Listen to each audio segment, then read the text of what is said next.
السلام عليكم ورحمة الله وبركاته. الحمد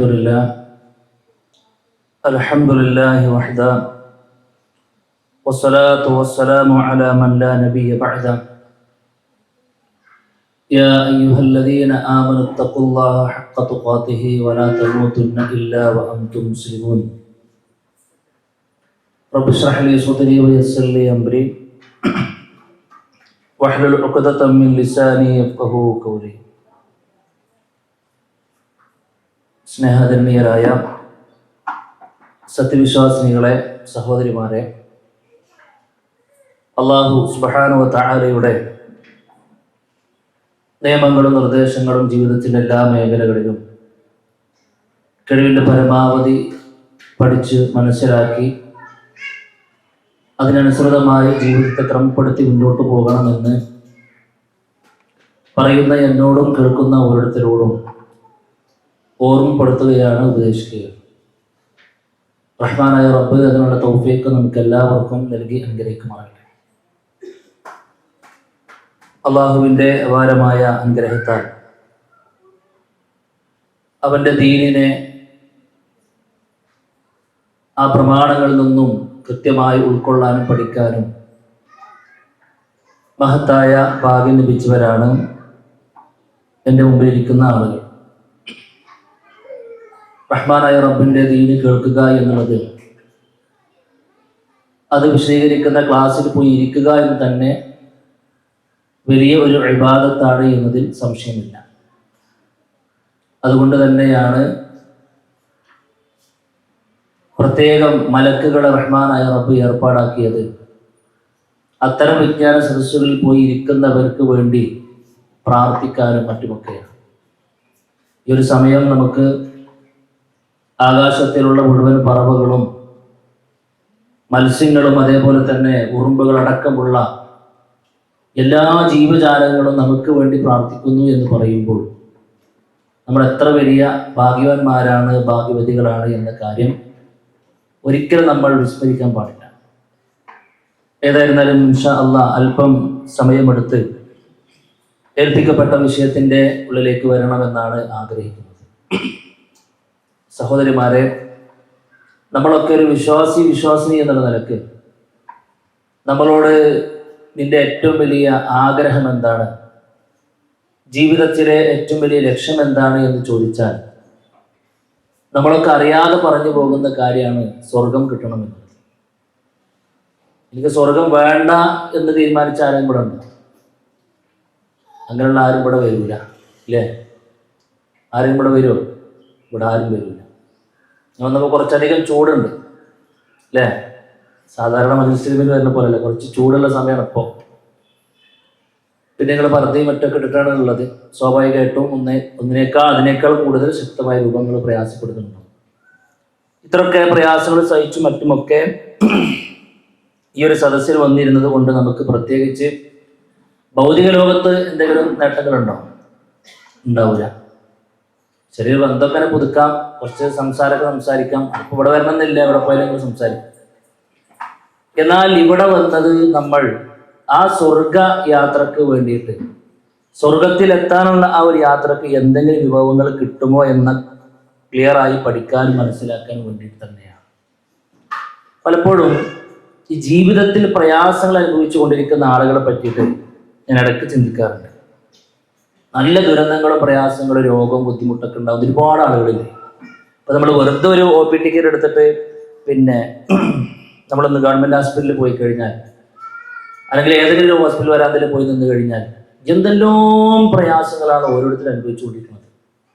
അല്ലാഹു അവർക്കൊക്കെ ശമനം കൊടുക്കുമാറാകട്ടെ. പക്ഷേ ഈ അനുഭവിക്കുന്ന ആളുകൾ വിശ്വാസിനികളാണെങ്കിൽ അവർക്ക് എന്തുണ്ടാവും? അത് സഹിക്കുകയാണ് എങ്കിൽ, ക്ഷമിക്കുകയാണെങ്കിൽ അതിന് പോലും പ്രതിഫലമുണ്ട്.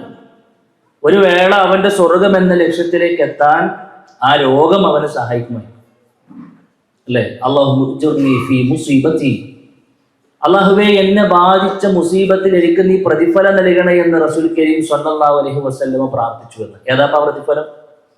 ഏതാണ് പ്രതിഫലം? സ്വർഗ്ഗം, അല്ലേ?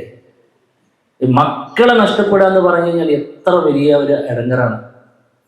കാത്തിരുന്ന് പ്രാർത്ഥിച്ച് കിട്ടിയ ഒരു മകനെ മകളെ റഹ്മാനായ റബ്ബ് പെട്ടെന്ന് തിരിച്ചു വിളിക്കുന്ന ഒരു രംഗം ഏതൊരു വിശ്വാസിക്കാണ് സഹിക്കാൻ കഴിയുക? ഏത് മനുഷ്യനക്കാണ് സഹിക്കാൻ കഴിയുക? അല്ലേ? പക്ഷെ അതുപോലും സഹിക്കുകയാണ്. എന്തേ കാരണം? മക്കൾ മരണപ്പെടുമ്പോൾ ഇന്നാ ലില്ലാഹി വ ഇന്നാ ഇലൈഹി റാജിഊൻ എന്ന് ചൊല്ലിയ, അൽഹംദുലില്ലാഹി എന്ന് പറഞ്ഞ ഒരു മാതാവിനും പിതാവിനും റഹ്മാനായ റബ്ബ് സ്വർഗം നല്ല പറഞ്ഞ് സ്വർഗത്തിലെ ഉന്നതമായ ഇടത്ത് അവൻക്കൊരു പ്രത്യേകം ഭവനം നിർമ്മിച്ചു കൊടുക്കും. അതിന് മലക്കുകളോട് പറയും അത്രേ, സമ്മൂനഹ ബൈത്തുൽ ഹംദ്, അതിന് സ്തുതിയുടെ ഭവനം എന്ന് പേര് കൊടുക്കണമെന്ന്. നമ്മൾ ആലോചിക്കുക, ആ കുഞ്ഞു മരിച്ചു എന്നുള്ളത് ലോകത്തിൽ ഏതൊരു മാതാവിനും പിതാവിനും പ്രയാസമാണ്. പക്ഷെ ഒരു വിശ്വാസിക്ക് അത് ബാധിക്കുമ്പോൾ അത് സ്വർഗമായിക്കൊണ്ട് മാറുകയാണ്. ഞാൻ പറഞ്ഞു വരുന്നത്, സ്വർഗത്തെ വലിയ ഒരു ലക്ഷ്യമായി കാണുമ്പോൾ നമ്മുടെ ജീവിതത്തിൽ നമ്മൾ ഏൽക്കുന്ന ഏത് പ്രതിസന്ധികൾ പോലും നമുക്ക് അതിനെ തരണം ചെയ്യാനുള്ള ഒരു വലിയ ഒരു ഈസി മെത്തേഡ് ആയിക്കൊണ്ട് മാറുന്നത് യഥാർത്ഥത്തിൽ സ്വർഗം ലക്ഷ്യം വെക്കുന്നത് കൊണ്ടാണല്ലോ, അല്ലേ? അപ്പൊ അതിനൊന്നും കുറിച്ചൊന്നും ഒരു വിശ്വാസമില്ലാത്ത ആളുകളെ കുറിച്ച് ഇങ്ങനെ ആലോചിക്കുമ്പോൾ എല്ലാം നഷ്ടമല്ലേ? നിങ്ങൾ ആലോചിക്കുക. ഇവിടെയാണെങ്കിൽ ഭയങ്കര പരീക്ഷണം, ഒന്ന് കഴിഞ്ഞാൽ മറ്റൊരു പരീക്ഷണം വന്നുകൊണ്ടേയിരിക്കുന്നു. ഒന്നും പ്രത്യേകിച്ച് അവർക്കൊരു ബെനിഫിറ്റും ഇല്ല. ഇതിങ്ങനെ അനുഭവിക്കുക എന്നതല്ലാതെ ഈ അനുഭവിച്ചതിനൊക്കെ ഒരു കൂലി ഉണ്ടോന്നോ അല്ലെങ്കിൽ ഇതിനേക്കാൾ നല്ല സംഗതി ഇന്ന മഴോശരി യുസറ ഒരു പ്രയാസത്തിൻ്റെ കൂടെ എളുപ്പം ഉണ്ടാകുന്ന വിശ്വാസം ഇല്ലാത്തവർക്ക് എല്ലാം നഷ്ടപ്പെട്ടു. റഹ്മാനായ റബ്ബ് നമുക്ക് നൽകിയ നമുക്ക് ഈ ഒരു ദീനിന്റെ ഉള്ളിലേക്ക് ഒരു പ്രവേശനം നൽകിയതിലൂടെ നമ്മളൊക്കെ അനുഭവിക്കുന്ന സുഖവും സ്വസ്ഥതയും എത്രയാണ് നമ്മൾ ആലോചിക്കുന്നത്. യാസിർ കുടുംബത്തെ ദീനിലേക്ക് വന്നതിന്റെ പേരിൽ നടുറോട്ടിലിട്ടിട്ട് പിച്ചി ചീന്താണ്. മക്കള് നോക്കി നിൽക്കെ ഉമ്മാനെ പച്ച ശരീരത്തിലേക്ക് മൃഗീയമായി കൊലപ്പെടുത്തുകയാണ്. മക്കള് നോക്കി നിൽക്കെ വാപ്പാനെ വെട്ടി നോക്കുകയാണ്. ആ രംഗം കാണുമ്പോൾ അള്ളാഹുവിന്റെ റസൂല് തൊട്ടപ്പുറത്ത് നോക്കി കാണാനല്ലാതെ ഒന്നും ചെയ്യാൻ കഴിയുന്നില്ല. ഇസ്ലാമിന്റെ ശൈശവ ദശയിലാണല്ലോ. പക്ഷെ അള്ളാഹുവിന്റെ റസൂല് ആ ഒരു പ്രയാസം നടക്കുന്ന സമയത്തും അവരോട് പറഞ്ഞത് എന്താണെന്നറിയോ? സ്വബറം യാ ആലി യാസിർ, യാസിർ കുടുംബമേ നീ ശപിക്കണം, ഫഇന്ന മൗഇദകുമുൽ ജന്ന, നിങ്ങളുടെ സങ്കേതം അത് സ്വർഗമാണ് എന്നാണ്. മരിക്കുന്നതോടുകൂടെ നിങ്ങൾ ചെന്നെത്തുന്നത് ഒരു സ്വർഗത്തിലേക്കാണെന്ന് പറയുമ്പോൾ ആ സ്വർഗം എന്നുള്ള ആ ഒരു ഗോൾ, ആ ഒരു ലക്ഷ്യമാണ് ഇത്രയേറെ പ്രയാസങ്ങളെ അവർക്ക് ലഘൂകരിച്ച് കിട്ടാനും ജീവിതത്തിൽ സന്തോഷം കണ്ടെത്താനും അവർക്ക് പര്യാപ്തമായത് എന്നാണ്. ആ സ്വർഗമാണ് നമ്മളും ആഗ്രഹിക്കുന്നത്. യഥാർത്ഥത്തിൽ സ്വർഗം ഉണ്ട് എന്നതിനപ്പുറത്ത് എന്താണ് ആ സ്വർഗം? ആ സ്വർഗത്തിൽ റഹ്മാനായ റബ്ബ് ഒരുക്കി വെച്ചുള്ള കാര്യങ്ങൾ എന്താണ്? എന്തൊക്കെ കാര്യങ്ങൾ എൻ്റെ ജീവിതത്തിൽ സംഭവിക്കുക വഴി തരാമെന്ന് പറഞ്ഞ് സ്വർഗം എനിക്ക് നഷ്ടമാകും എന്നതിനെ കുറിച്ച് കൂടെ വളരെ ഗൗരവത്തിൽ നമ്മൾ പഠിച്ചിരിക്കണം. സഹോദരിമാരെ, എന്താണ് സ്വർഗം? സ്വർഗത്തെക്കുറിച്ച് റഹ്മാനായ റബ്ബ് പറഞ്ഞത് എന്താണെന്നറിയോ? സ്വർഗത്തെക്കുറിച്ച് റഹ്മാനായ റബ്ബ് പറഞ്ഞത് അത് അള്ളാഹുവിൻ്റെ വലിയ ഒരു സർപ്രൈസ് ആണ് എന്നാണ്. എന്താ പറയുക സർപ്രൈസ് എന്ന് പറഞ്ഞാൽ? സർപ്രൈസിന് ഭയങ്കര സംഭവമാണ് അല്ലേ? നമുക്കൊരു സർപ്രൈസ് കിട്ടുമോ എന്ന് പറഞ്ഞു കഴിഞ്ഞാൽ പിന്നെ അത് കിട്ടണവരെ നമുക്കൊരു പ്രത്യേക എനർജി ആയിരിക്കും. അതുവരെ പിന്നെ നമുക്ക് ഉറക്കം തൂങ്ങൂല, നമുക്ക് വേറൊരു പ്രയാസം. ഇപ്പം ഞാൻ പറയാണ്, ക്ലാസ്സിൽ കൃത്യമായി കൊണ്ട് ശ്രദ്ധിച്ചിരിക്കുന്ന ആൾക്ക് എൻ്റെ ഒരു സർപ്രൈസ് എന്ന് പറഞ്ഞു കഴിഞ്ഞാൽ പിന്നെ ആരെങ്കിലും ഉറങ്ങുമോ? ഇപ്പം ആരും ഉറങ്ങിയിട്ടില്ല കേട്ടോ, ഞാൻ പറയാം അല്ലേ. ആർക്കെങ്കിലും ഒരു ക്ഷീണം ഉണ്ടാവുമോ? ഒരു ക്ഷീണം ഉണ്ടാവില്ല. ഒരു സർപ്രൈസ് ഉണ്ട് ഇൻഷാ അല്ലാഹ്. ഞാൻ പറഞ്ഞിട്ടില്ല, ഒരു എക്സാമ്പിൾ പറയണം. അങ്ങനെ ഉണ്ടെങ്കിൽ എന്തായിരിക്കും? അല്ലാഹ് പറയാണ് ജീവിതത്തെ നമ്മളോട് അങ്ങനെ ചെയ്യും, ഇങ്ങനെ ചെയ്യരുതെന്നൊക്കെ പറയുമ്പോൾ റബ്ബ് പറയാണ് നിങ്ങൾക്ക് അതിനെ കൊണ്ടൊക്കെ കിട്ടാൻ പോകുന്നത് വലിയൊരു ഗിഫ്റ്റാണ്. അത് എന്താണ് നമുക്ക് പറയാൻ പറ്റില്ല, അതൊരു സർപ്രൈസ് ആണ്. റഹ്മാനായ റബ്ബ് പറയാണ് സൂറത്തു സജ്ദയിൽ, ഫലാ തഅലമു നഫ്സും മാ ഉഖ്ഫിയ ലഹും മിൻ ഖുർറത്തി അഅ്യുനിൻ ജസാഅൻ ബിമാ കാനൂ യഅമലൂൻ. അവർ പ്രവർത്തിച്ചത് കാരണത്താൽ റഹ്മാനായ റബ്ബ് അവർക്ക് എടുത്തു കൊടുക്കാൻ പോകുന്ന സ്വർഗത്തെക്കുറിച്ച് ഒരാൾക്കും ഒന്നും പറയാൻ കഴിയില്ല എന്നാണ്. അവിടെ അരുവിയുണ്ട്, അവിടെ തേനുണ്ട്, പാലുണ്ട്, മറ്റേന്ന് മറിച്ചതൊക്കെ ഇങ്ങനെ പറയാൻ പറ്റും. നമുക്ക് ഫെമിലിയർ ആയ കുറച്ച് പദങ്ങളെ കുറിച്ച് ഇങ്ങനെ പറയുന്നുണ്ടാവും. പക്ഷെ അത് ഇന്നതുപോലെയാണ് എന്നോ ഇന്നതാണ് അതിന്റെ രുചി എന്നോ ഒന്നും നമുക്ക് പറയാൻ പറ്റില്ല. ഒരു ഫ്രൂട്ട്സ് ഒരു പഴവർഗ്ഗങ്ങളെ കുറിച്ചൊരു ഒന്ന് രണ്ട് പേരുകൾ പറയുക എന്നതിനപ്പുറത്ത് നമ്മുടെ ഇവിടെ കൊടുവായരങ്ങാടി കിട്ടുന്ന പഴമാണ് പടം കിട്ടുക അല്ലല്ലോ, സ്വാഭാവികമായിട്ട് മാറ്റം. അത് കേവലം നമുക്ക് മനസ്സിലാക്കാനുള്ള പദങ്ങൾ മാത്രമാണെന്ന് പറഞ്ഞു. തീർത്തും അത്ഭുതകരമായ ഒരു ഇടമാണ് യഥാർത്ഥത്തിൽ സ്വർഗം എന്ന് പറയുന്നത്. ഇവിടെ നമുക്ക് എന്തെല്ലാം പ്രയാസങ്ങളല്ലേ, ഇവിടെ പ്രയാസങ്ങൾ ലിസ്റ്റ് ചെയ്താൽ പറഞ്ഞു കഴിഞ്ഞാൽ എനിക്ക് ഒരു 100 പേജ് കൂടി തരുമായിരിക്കും. നമ്മൾ ചെറുതും വലുതുമായി നിങ്ങൾ അനുഭവിക്കുന്ന എല്ലാ പ്രയാസങ്ങളും എഴുതി ശാരീരികപരമായി, മാനസികപരമായി, സാമ്പത്തികമായി നിങ്ങൾ അനുഭവിക്കുന്ന പ്രയാസം, ക്രൈസിസ് എഴുതൂ എന്ന് പറഞ്ഞുകൊണ്ട് ലിസ്റ്റ് തന്നു കഴിഞ്ഞാൽ 2 പേപ്പർ കൂടി തരുമെന്ന് ഒരു പക്ഷെ നമ്മൾ ചോദിച്ചേക്കാം.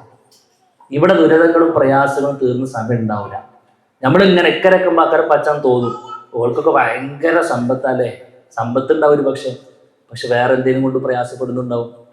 ചിലപ്പോൾ വേറെ എന്തെങ്കിലും പ്രയാസപ്പെടുന്ന ആളുകളുണ്ടാവും, ചിലപ്പോൾ റബ്ബ് വേറെ എന്തെങ്കിലും കൊടുത്തിട്ടുണ്ടാവും. ഇങ്ങനെ ഒരു നിലക്ക് അല്ലെങ്കിൽ നിലക്ക് എന്തെങ്കിലും ഒക്കെ ഒരു ക്രൈസിസ് ഇല്ലാത്ത ആളുകൾ തുലം കുറവാണ്. ഉണ്ടെങ്കിൽ നേരത്തെ പറഞ്ഞ സ്വർഗം ഒരു ലക്ഷ്യമായിരിക്കും, അതിനെക്കൂടെ തരണം ചെയ്ത് അങ്ങനെ ചിരിച്ചടിച്ചിട്ട് പോവുകയാണ്. അത് വിശ്വാസികൾക്ക് എന്ന് പറ്റുള്ളൂ. അപ്പൊ ഞാൻ പറഞ്ഞതെന്ന് വെച്ച് കഴിഞ്ഞാല് ഇവിടെ നമുക്ക് ഒരുപാട് ക്രൈസിസുകളുണ്ട്, ഒരുപാട് പ്രയാസങ്ങളുണ്ട്. ഇന്ന് സ്വർഗത്തിലേക്ക് അങ്ങോട്ട് കാലെടുത്ത് വെക്കുന്നതോട് കൂടെ പ്രയാസങ്ങൾ, ബുദ്ധിമുട്ടുകൾ എന്നൊന്നതിൻ്റെ 7 അയലത്ത് കൂടെ പോകുന്ന ഒന്നും അവിടെ ഇല്ല എന്നാണ്. ഇവിടെ ഏറ്റവും വലിയ പ്രയാസം ചെയ്തിരിക്കുക ആരോഗ്യപരമായ പ്രയാസം അല്ലേ. ഒരുപാട് സമ്പത്തുണ്ട്, പക്ഷെ ക്യാൻസർ ഉണ്ടെങ്കിലോ കഴിഞ്ഞില്ലേ. ഇഷ്ടം പോലെ സമ്പത്തുണ്ട്, ഒറ്റ പ്രശ്നമുള്ളൂ, ഇപ്പൊ ഭയങ്കര അവന്റെ ബ്ലഡ് സർക്കുലേഷൻ നടക്കുന്നില്ല. ആഴ്ചയിൽ 2, 3, 4 തവണ ഡയാലിസിന്റെ വിഷയന്റെ അവിടെ പോയി മണിക്കൂറുകളോട് കാത്തിരിക്കണം എന്ന് പറഞ്ഞാൽ പിന്നെന്തിരിക്കും. എന്നാൽ സ്വർഗത്തിലേക്ക് കടക്കുമ്പോ അള്ളാഹുവിന്റെ റസൂൽ സല്ലല്ലാഹു അലൈഹി വസല്ലം പറയാണ്, സ്വർഗത്തിലേക്ക് കടക്കുന്ന സമയത്ത് ആകാശ ലോകത്തൊരു വിളി കേൾക്കുമെന്നാണ്. യുനാദി മുനാദി, ഒരാൾ വിളിച്ചു പറയും അത്രേ, ഇന്നലക്കും അൻ തസിഹു ഫലാ തസ്ഖമു അബദാ. ഇനി നിങ്ങൾക്ക് പരിപൂർണമായ ആരോഗ്യമാണ്, ഒരിക്കലും നിങ്ങൾ രോഗം എന്നുള്ള സംഗതി ഇനി സ്വർഗത്തിൽ ഇല്ല എന്നാണ്. പിന്നെ പറഞ്ഞു ഇന്നലക്കും അൻ തഹ്യൗ ഫലാ തമൂതു അബദാ. ഇനി നിങ്ങൾ ഫുള്ളായിട്ട് ഇവിടെ ജീവിക്കുകയാണ്, ഇനി നിങ്ങൾക്ക് മരണം എന്നൊരു സംഗതി അവിടെ ഇല്ല എന്നാണ്. അത് ആലോചിക്കൊക്കെ, ഇവിടെ നമ്മൾ ജീവിക്കുമ്പോൾ ഒരു ടെൻഷൻ എന്താ അല്ലെ, ഒരു ടെൻഷൻ എന്താ, മരിക്കും എന്നുള്ളതല്ലേ. എത്ര പറഞ്ഞാലും വിശ്വാസികൾക്ക് മരണം അത് ആശ്വാസകരമാണ് എന്നൊക്കെ പറയുമെങ്കിലും എന്നാലും പെട്ടെന്നൊക്കെ ഇന്ന് പണി മരിക്കണം എന്ന് പറഞ്ഞാല് എന്തിരിക്കും നമ്മുടെ അവസ്ഥ അല്ലെ. ഒരു അറിയിപ്പ് കിട്ടാത്തതുകൊണ്ടാണ് നമ്മൾ ചിരിച്ചടച്ചിങ്ങനെ പോണത്. നാളെ മരിക്കാൻ പോകുന്ന ആളുകൾ അറിയാത്തത്, അത് റബ്ബ് അങ്ങനെ മറച്ചു വെച്ചത് കൊണ്ടാണ് ഇന്നത്തെ സമയം നമ്മൾ റാഹത്തായിക്കൊണ്ടിരിക്കുന്നത്. അല്ല എങ്കിൽ ഒരു പക്ഷേ പറഞ്ഞ ഡേറ്റിന്റെ മുമ്പ് ചിലപ്പോൾ നമ്മൾ എന്തായിട്ടുണ്ടാവും, തീർന്നിട്ടുണ്ടാവും. അത് റബ്ബ് നമുക്ക് നൽകിയ വലിയ സംഗതിയാണ്. ഒന്നാലോചിക്കുകയും അവിടെ എത്തുമ്പോൾ പറയാണ്, ഇനി കിട്ടിയ അനുഗ്രഹങ്ങൾ നീങ്ങിപ്പോകുമോ, ഇതിൽ കുറവ് വരുമോ? ഇപ്പൊ നമുക്ക് കിട്ടിയ അനുഗ്രഹങ്ങളെ കുറിച്ച് നാളെ അവിടുത്തെ ഉണ്ടാവും നമുക്ക് പറയാൻ പറ്റുമോ? ഇന്നിപ്പോ അവിടുത്തെ ആരോഗ്യമുണ്ട്, റബ്ബ് തെരുമാറാകട്ടെ നമുക്ക് പ്രാർത്ഥിക്കാം. പക്ഷെ ഉറപ്പുണ്ടോ? ഉറപ്പുണ്ട്. ഇനി പ്രാർത്ഥിച്ചവർക്ക് റബ്ബ് ചിലപ്പോൾ പരീക്ഷണാർത്ഥമൊന്നും കൊടുത്താലോ ഒന്നും പറയാൻ പറ്റില്ല. കിട്ടുന്ന ആളുകൾക്ക് നാളെ ഉണ്ടാവുമെന്ന് പറയാൻ പറ്റില്ല. ഒരു ഗ്യാരണ്ടി നമുക്കില്ല. പക്ഷെ സ്വർഗം അത് ഗ്യാരണ്ടിയുടെ ലോകമാണ്. ഉള്ളത് തീരൂല എന്ന് മാത്രമല്ല, കിട്ടിയതിന്റെ എത്രയോ ഇരട്ടിയായിരിക്കും ഓരോ ദിവസവും റഹ്മാനായ റബ്ബ് തന്നുകൊണ്ടേ ഇരിക്കുക എന്ന് റസൂൽ കരീം സ്വല്ലല്ലാഹു അലൈഹി വസല്ലമ പറയാണ്. പിന്നെ മറ്റൊരു പ്രത്യേകത എന്താണെന്നറിയോ? വഇന്ന ലക്കും അൻ തശിബ്ബു വലാ തഹ്റമു അബദാ. നിങ്ങൾ അവിടെ യുവാക്കളും യുവതികളുമായിരിക്കും, ഒരിക്കലും വാർദ്ധക്യം നിങ്ങളെ പ്രാപിക്കുകയില്ല എന്നാണ്. ഇവിടെ നമുക്കൊരു 40 പിന്നിട്ട് കഴിഞ്ഞാൽ പിന്നെ അവിടെ കുടിക്കലായി, ഇവിടെ കുളത്തലായി, പിന്നെ കയറുമ്പോൾ കലക്കലായി അല്ലേ, കാല് വരുത്താകലായി, ഊര വളയാതിരിക്കലായി, ബ്ലഡ് പ്രഷർ അങ്ങോട്ട് പൊങ്ങലായി, ഷുഗർ താങ്ങിയത് അങ്ങോട്ട് പൊങ്ങാൻ പറ്റാത്ത അവസ്ഥയായി അല്ലേ, ചുമച്ചപ്പോൾ നിൽക്കാത്ത അവസ്ഥയായി, തീരെ ചുമക്കാത്ത അവസ്ഥയായി. എന്തെല്ലാം പ്രശ്നങ്ങളാ വാർദ്ധക്യ സഹജമായല്ലേ. പ്രാർത്ഥിക്കലുണ്ടോ? വാർദ്ധക്യത്തിന്റെ അവശതയിൽ നിന്നും പടച്ചോനെ കാക്കണമെന്ന് പ്രാർത്ഥിക്കലുണ്ടോ? ഉണ്ടോ? അങ്ങനെ ചിലപ്പോൾ നമ്മൾ പിന്നെ ഉഷാറായി ചോദിച്ചിട്ടുണ്ടാവില്ല. പക്ഷെ രാവിലെ വൈകുന്നേരം പ്രാർത്ഥിക്കുന്ന ആളുകൾക്ക് ഇൻസു ഇൽ കിബിരി എന്നൊരു വാക്ക് പ്രയോഗിക്കുന്നു. ഇൻസു ഇൽ കിബർ, അതറിയണവരുണ്ടോ ഇവിടെ? ഇൻസു ഇൽ കിബർ ഉണ്ടോ? കേട്ടവരുണ്ടോ? ഇൻസു ഇൽ കിബിരി, അത് ഫുള്ള് കണ്ട് ഹിഫ്ളാക്കിയോണ്ടേ നിങ്ങളെല്ലാവരും രാവിലെ വൈകുന്നേരമുള്ള പ്രാർത്ഥനകൾ ഫുള്ള് ഹിഫ്ളാക്കിയതുകൊണ്ട് പെട്ടെന്ന് ചോദിച്ചപ്പോൾ കിട്ടാത്തതായിരിക്കും. നിങ്ങളാ ചൊല്ലിയ സാധനം ഉണ്ട് കേട്ടോ. എന്താണ്? വാർദ്ധക്യ സഹജമായ എല്ലാ പ്രയാസങ്ങളിൽ നിന്ന് പടച്ചവനെ കാക്കണേ എന്നുള്ളത് പിന്നെ ശരിക്കും നമ്മൾ പ്രാർത്ഥിക്കുന്നുണ്ട്. ഓക്കെ, ശരി. ഏതായിരുന്നാലും സ്വർഗത്തിലേക്ക് കടക്കുന്ന ഒരു മനുഷ്യർക്ക് അങ്ങനത്തെ ഒരു ടെൻഷനും ഇല്ല എന്നുള്ളതാണ്. ഒരിക്കൽ റസൂൽ ഒരു തമാശ പറഞ്ഞു. ഒരു വൃദ്ധയായ ഒരു സഹോദരി വന്നിട്ട് പ്രവാചകൻ ഒട്ടകപ്പുറത്തിരിക്കുന്ന സമയത്ത് പ്രവാചകനോട് പ്രാർത്ഥിക്കാൻ വേണ്ടി പറഞ്ഞു, പിന്നെ എനിക്കൊരു സ്വർഗപ്രവേശനത്തിന് വേണ്ടി നിങ്ങൾ പ്രാർത്ഥിക്കണം കേട്ടോ. പ്രവാചകൻ പറയും, തള്ളാരൊന്നും സ്വർഗത്ത് പോലല്ലോ. തള്ളാരൊന്നും തള്ളാരൊന്നും നമുക്ക് പറയാൻ മനസ്സിലാൻ വേണ്ടി പറഞ്ഞു കേട്ടോ. ഇനി പ്രായമായ ആളുകളൊന്നും സ്വർഗത്തേക്കില്ലല്ലോ എന്ന് പറഞ്ഞു. റസൂലാണല്ലോ പറഞ്ഞിരിക്കണേ. ഈ പിന്നെ ഉമ്മാക്ക് ഭയങ്കര പ്രയാസമായി, കരഞ്ഞ് അല്ലേ, ആകെ മുഖമൊക്കെ വാടി തിരിച്ചു പോകാൻ നിൽക്കുന്ന സമയത്ത് പ്രവാചകൻ പറഞ്ഞു, പിന്നെ ഞാൻ പറഞ്ഞ എന്താണെന്നറിയോ?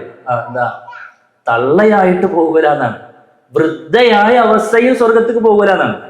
സ്വർഗത്ത് പോകുന്നുണ്ടോ എന്തായിരിക്കും? യുവാക്കളും യുവതികളുമായിക്കൊണ്ടായിരിക്കും പോവുക എന്നതാണ്. അപ്പൊ അള്ളാഹു സുബ്ഹാനഹു വ തആല മനുഷ്യനിക്ക് നിശ്ചയിച്ചു തന്ന അവന്റെ ആയുസ്സിൽ ഏറ്റവും പെർഫെക്റ്റ് ആയ ഒരു ഘട്ടം ആ യുവത്വം എന്നുള്ള സംഗതിയായിരിക്കും റബ്ബ് അവിടെ നമുക്ക് ആയുസ്സായിക്കൊണ്ട് നിശ്ചയിച്ചു തരിക എന്നാണ്. പിന്നെ പറഞ്ഞു, അവിടെ മുഴുവനായിട്ടും അനുഗ്രഹങ്ങളുടെ കലവറയായിരിക്കും. പിന്നെ അത് കുറഞ്ഞു പോകുമോ എന്നോ, ഇന്നിത് ആരെങ്കിലും അടിച്ചോണ്ട് പോകുന്നോ, ഇനിയിവിടെ കുർബാന സംഘം ഇറങ്ങുമെന്നോ, അല്ലെങ്കിൽ വേറെ എന്തെങ്കിലും ആദിക്കുന്നത് നാളെ കിട്ടോ ഇല്ലേ എന്നുള്ള പേടിയോ ബേജാറോ ഒന്നുമില്ല. ഭാവിയെ കുറിച്ചൊരാശങ്ക പോലുമില്ലാത്ത ഒരു അറ്റമില്ലാത്ത ലോകമാണ് സ്വർഗം എന്ന് പറയുമ്പോൾ സഹോദരിമാരെ, എത്ര ക്ലിയറാണ്, എത്ര വലിയൊരു അനുഗ്രഹമാണ് റഹ്മാനായ റബ്ബ് നമുക്ക് ഒരുക്കി വെച്ചിട്ടുള്ളത്. അല്ലാഹു അവിടെ നമ്മൾ പ്രവേശിപ്പിക്കുമാറാകട്ടെ. പ്രവാചകൻ ഒരുപാട് വർണ്ണിച്ചു. ഒരു സമയത്തിന്റെ പരിധി ഞാൻ കുറച്ച് കാര്യങ്ങളിലേക്ക് പറഞ്ഞു പോവുകയാണ്. ഒരുപാട് കാര്യങ്ങൾ സ്വർഗവുമായി ബന്ധപ്പെട്ട് അതിനുള്ളിലേക്ക് ഒന്നും പോകുന്നില്ല. ചില പോയിന്റുകൾ മാത്രം പറഞ്ഞ് ഞാൻ വേഗത്തിൽ കടന്നു പോവുകയാണ്. അവസാനം സ്വർഗത്തിലേക്ക് പ്രവേശനം കിട്ടുന്ന ഒരു മനുഷ്യനെ കുറിച്ച് അള്ളാഹുവിന്റെ റസൂൽ സ്വല്ലല്ലാഹു അലൈഹി വസല്ലം നമ്മൾ പഠിപ്പിച്ചു. ഏറ്റവും അവസാനം സ്വർഗത്തിലേക്ക് പോകുന്ന ഒരു മനുഷ്യൻ എന്താ പറഞ്ഞ്? പ്രവാചകൻ സ്വല്ലല്ലാഹു അലൈഹി വസല്ലം പറഞ്ഞു, ഇബ്നു മസ്ഊദ് റളിയല്ലാഹു ഹദീസ് കാണാൻ കഴിയും, ഇന്നി അഅലമു ആഖിറ അഹ്ലിൻ നാരി ഖുറൂജ മിൻഹാ വ ആഖിറ അഹ്ലിൽ ജന്നത്തി ദുഖൂലുൽ ജന്ന. എനിക്കറിയാം ഒരു മനുഷ്യനെ നരകത്തിൽ നിന്നും അവസാനമായി രക്ഷപ്പെടുന്ന ആ മനുഷ്യനും കൂടി കൊണ്ട് വന്നു കഴിഞ്ഞാൽ ഇനി ഒരാളും നരകത്തിൽ രക്ഷപ്പെടാനില്ല. അതോടുകൂടെ നരകത്തിന്റെ കവാടങ്ങൾ അടക്കും. പിന്നുള്ളവരൊക്കെ ശാശ്വതന്മാരാകും. അല്ലാഹു നമ്മൾ കാക്കുമാറാകട്ടെ. ആ നരകത്തിൽ നിന്നും അവസാനമായി കൊണ്ട് പിന്നെ എടുക്കുകയും സ്വർഗത്തിലേക്ക് അവസാനമായി കൊണ്ട് ഒരാൾക്ക് എൻട്രി കിട്ടുന്ന ഒരാളെ കുറിച്ചാണ് പറയുന്നത്. അദ്ദേഹം കയറിക്കഴിഞ്ഞാൽ പിന്നെ ആ സ്വർഗ കവാടം തുറക്കില്ല, അത് അടഞ്ഞു. പിന്നെ ഒരാളും അതിലേക്ക് വരാനില്ല, ഇനി ഒരാളും അതിലേക്ക് വരാനില്ല. ആ അവസാനം പ്രവേശിക്കുന്ന ഒരാളെ കുറിച്ച് അള്ളാഹുവിന്റെ റസൂൽ സ്വല്ലല്ലാഹു അലൈഹി വസല്ലം പറയാണ്, എന്താ? റജുലുൻ യഖ്റുജു മിനൻ നാരി ഹബ്വ. എന്താ? കറുത്ത് കരിക്കട്ടയായി കാണാൻ പോലല്ലാത്ത അവസ്ഥയിൽ ഒരു മനുഷ്യരെ നരകത്തിൽ എടുക്കുന്നുള്ളതാണ്. എന്നിട്ട് ഫയഖൂലുല്ലാഹു അസ്സ വജല്ല, അദ്ദേഹം ശിക്ഷാ കാലാവധി കഴിയുമ്പോൾ പോയി പറയുന്ന എന്താ? ഫദ്ഖുലിൽ ജന്നത. എന്താ? നീ പോയിക്കോ, സ്വർഗത്തിലേക്ക് പ്രവേശിച്ചോ എന്നാണ്. അങ്ങനെ ആ മനുഷ്യനെ ചെല്ലും. അങ്ങനെ അദ്ദേഹം ഇങ്ങനെ പോണ സമയത്ത് സ്വർഗം മുഴുവനും നിറഞ്ഞതായിക്കൂടെ ഇങ്ങനെ കാണും.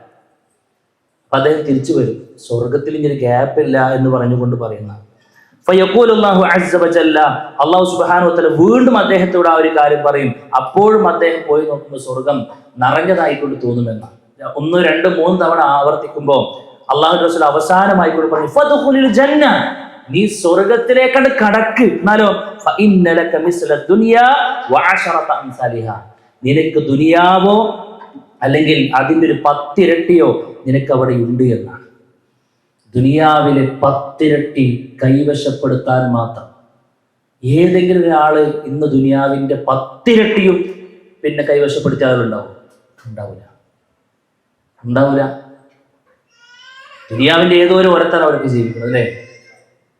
ഒരു 10 ഇരട്ടി ദുനിയാവിൽ ഒരു മനുഷ്യന്റെ 10 ഇരട്ടി ദുനിയാവ് കിട്ടാന്ന് പറയാം. എന്താണ് പേരൊക്കെ അവസ്ഥ? അത്രയും നിനക്ക് നാളെ സ്വർഗത്തിൽ ഉണ്ട് എന്നാണ്. ഇത് കേട്ടപ്പോ ആ മനുഷ്യൻ ചോദിക്കും, ഈ കണ്ട അദാബൊക്കെ അടിച്ചിട്ട് കരിക്കട്ടയായി അവസാനമായി കൊണ്ട് ഇറങ്ങി വരുന്ന എനിക്ക് ദുനിയാവിലെ 10 ഇരട്ടിയോളം ഉണ്ടെന്നോ. അത്തസ്ഖറുബി, അല്ലാഹുവേ താങ്കൾ എന്നെ കളിയാക്കുകയാണോ, കൊച്ചാക്കുകയാണോ എന്നാണ്. അള്ളാഹുവിന്റെ റസൂൽ സ്വല്ലല്ലാഹു അലൈഹി വസല്ലം പറയാ, വഅൻതൽ മലിക്, ഈ എന്നെ വെച്ചിട്ട് ചിരിക്കുകയാണോ, താങ്കളാണല്ലോ ഇതിന്റെ ഒരു ഉടമസ്ഥാവകാശം. ഫലഖദ് റഅയ്തു റസൂലല്ലാഹി സ്വല്ലല്ലാഹു അലൈഹി വസല്ലം യഖൂൽ ളഹിക ഹത്താ ബദത് നവാജിദുഹു. ഇത് പറഞ്ഞിട്ട് പ്രവാചകന്റെ അണപ്പല്ല് കാണുമാറ് പ്രവാചകൻ ചിരിച്ചു എന്നാണ് ഈ സംഭവം വിശദീകരിച്ചിട്ട്. സംഗതി ശരിയാണ്, അള്ളാഹു കളിയാക്കിയതല്ല. നഅൂദു ബില്ലാഹ്. അള്ളാഹു സുബ്ഹാനഹു വ തആല ആ മനുഷ്യൻക്ക് ഒരുക്കി വെച്ചിട്ടുള്ള സംഗതി അതാണ്. അപ്പൊ നിങ്ങൾ ആലോചിക്കേണ്ട എന്താണെന്നറിയോ, അപ്പൊ നമ്മളൊക്കെ ആലോചിക്കേണ്ടെന്നറിയോ, സ്വർഗത്തിലെ ആദ്യ അവസരത്തിൽ പോകുന്ന മനുഷ്യർക്ക് എന്തിരിക്കും? സ്വർഗത്തിൽ ആദ്യ അവസരത്തിൽ പോകുന്ന മനുഷ്യർക്ക് എത്രയായിരിക്കും കിട്ടുക? ആ സ്വർഗത്തിന്റെയും നരകത്തിന്റെയും ലിസ്റ്റ് വായിക്കുമ്പോൾ ഒരു നിമിഷം പോലും നീ നരകത്തിലേക്ക് പോകേണ്ടതില്ല, നിനക്ക് സ്വർഗത്തിലേക്ക് പ്രവേശിക്കാമെന്ന മഹാഭാഗ്യവാന്മാർ, മഹാഭാഗ്യവതികൾ ലിസ്റ്റ് വായിക്കുമ്പോൾ സഹോദരിമാരെ, അതിൽ ഉൾപ്പെടാൻ കഴിഞ്ഞാൽ എത്ര സംഗതിയായിരിക്കും നമുക്ക് ലഭിക്കുക. നേരത്തെ പറഞ്ഞ ഹദീസ് ഒരിക്കലും നമുക്ക് അങ്ങനെയുണ്ടല്ലേ, അപ്പൊ കുറച്ചു കാലമൊക്കെ നരകത്ത് കടന്നാലും പ്രശ്നമല്ല, അവസാനം ദുനിയാവിന്റെ 10 ഇരട്ടി കിട്ടോളോ എന്ന് പറഞ്ഞു കഴിഞ്ഞാൽ അത് തീർത്തും ശൈത്വാനിയത്താണ്. കാരണം എന്താണെന്നറിയോ, ആ സ്വർഗത്തിലേക്ക് എത്തുമ്പോഴാണ് 10 ഇരട്ടി കിട്ടുന്നത്. അതിന് മുമ്പ് എവിടെ ഉള്ളത്? നരകത്തിലാണ്. ആ നരകത്തിന്റെ അവസ്ഥ എന്താ? ആ നരകത്തിന്റെ അവസ്ഥ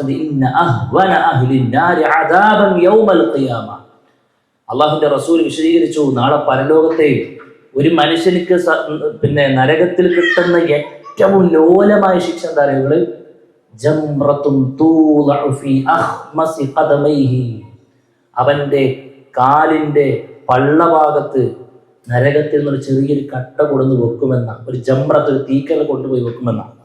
യഗ്ലി മിൻഹാ ദിമാഉഹു, അവന്റെ തലച്ചോറ് അതിന്റെ വരുന്നതോടുകൂടെ തിളച്ചു മറിയുമെന്നാണ്. മറ്റൊരു ഹദീസിലുണ്ട്, നരകത്തിൽ നിന്നൊരു ചെരുപ്പ് അവനെ ധരിപ്പിക്കുമെന്നാണ്. ഒന്നാകെടുത്ത് മുക്കുന്നല്ല പറഞ്ഞു, നരകത്തിൽ നിന്നൊരു ചെരുപ്പ് എടുത്തിട്ട്. ഇപ്പൊ നമ്മളിപ്പോ നല്ല വെയിലൊക്കെ ഉള്ള കായുന്ന സമയത്ത് ഈ ഇന്റർലോക്കൊക്കെ ഉള്ള അല്ലെങ്കിൽ ടാറൊക്കെ ഉള്ള മുറ്റത്തൊക്കെ നമ്മളോട് ചെരുപ്പിടാതെ ഇറങ്ങിയാൽ എന്തിരിക്കും നമ്മുടെ അവസ്ഥ അല്ലേ? അതുപോലും നമുക്ക് ഉൾക്കൊള്ളാൻ കഴിയുന്നില്ല എങ്കിൽ അപ്പൊ നമ്മൾ ആലോചിക്കണം, ആ ഇന്റർലോക്കിന്റെ കാലിന് ചവിട്ടി എടുക്കുന്ന സമയമുണ്ടല്ലോ, അല്ലെങ്കിൽ ഇസ്തിരിപ്പെട്ടവന്റെ കയ്യിൽ കൊള്ളും നമ്മൾ എടുക്കുന്ന സമയമുണ്ടല്ലോ, അല്ലെങ്കിൽ അടുപ്പിന്റെ അണിയിൽ നിന്ന് നമ്മൾ സ്പാർക്ക് ചെയ്തപ്പോൾ വേഗം വലിച്ചൊരു സമയമുണ്ടല്ലോ, അതൊക്കെ ഉണ്ടാകുന്ന സമയത്ത് നമ്മൾ ഇങ്ങനെ ആലോചിക്കണം, പടച്ചോനെ ഇതുപോലും സഹിക്കാൻ കഴിയുന്നതല്ല എങ്കിൽ നാളെ പരലോകത്ത് ഒരു ദിവസം, ഒറ്റ ദിവസം നീ നരകത്ത് കടക്കണമെന്ന് പറഞ്ഞാൽ തന്നെ നമ്മുടെ അവസ്ഥ നിൽക്കും. ഈ പരലോകത്ത് ഒരു ദിവസത്തെ കണക്കെത്രയാണ്? അള്ളാഹുവിന്റെ റസൂൽ സ്വല്ലല്ലാഹു അലൈഹി വസല്ലം വിശദീകരിച്ചല്ലേ, അള്ളാഹു സുബ്ഹാനഹു വ തആല പറഞ്ഞില്ലേ അല്ലേ, എത്ര 50,000 സന, 50,000 വർഷത്തെ ദൈർഘ്യം ഉണ്ടാകും. എത്ര പരലോകത്തിൽ ഒരു ദിവസം? 50,000 വർഷം നമ്മൾ ആരെങ്കിലും ജീവിച്ചോ? നമ്മൾ ഈ കാലം അത്രയും ഇവിടെ ജീവിച്ചത് നാളെ പരലോകത്തിലെ ദിവസത്തേക്ക് തട്ടിച്ചു നോക്കുമ്പോ ഒരു മിനിറ്റ് പോലും ആയിട്ടുണ്ടാവില്ല,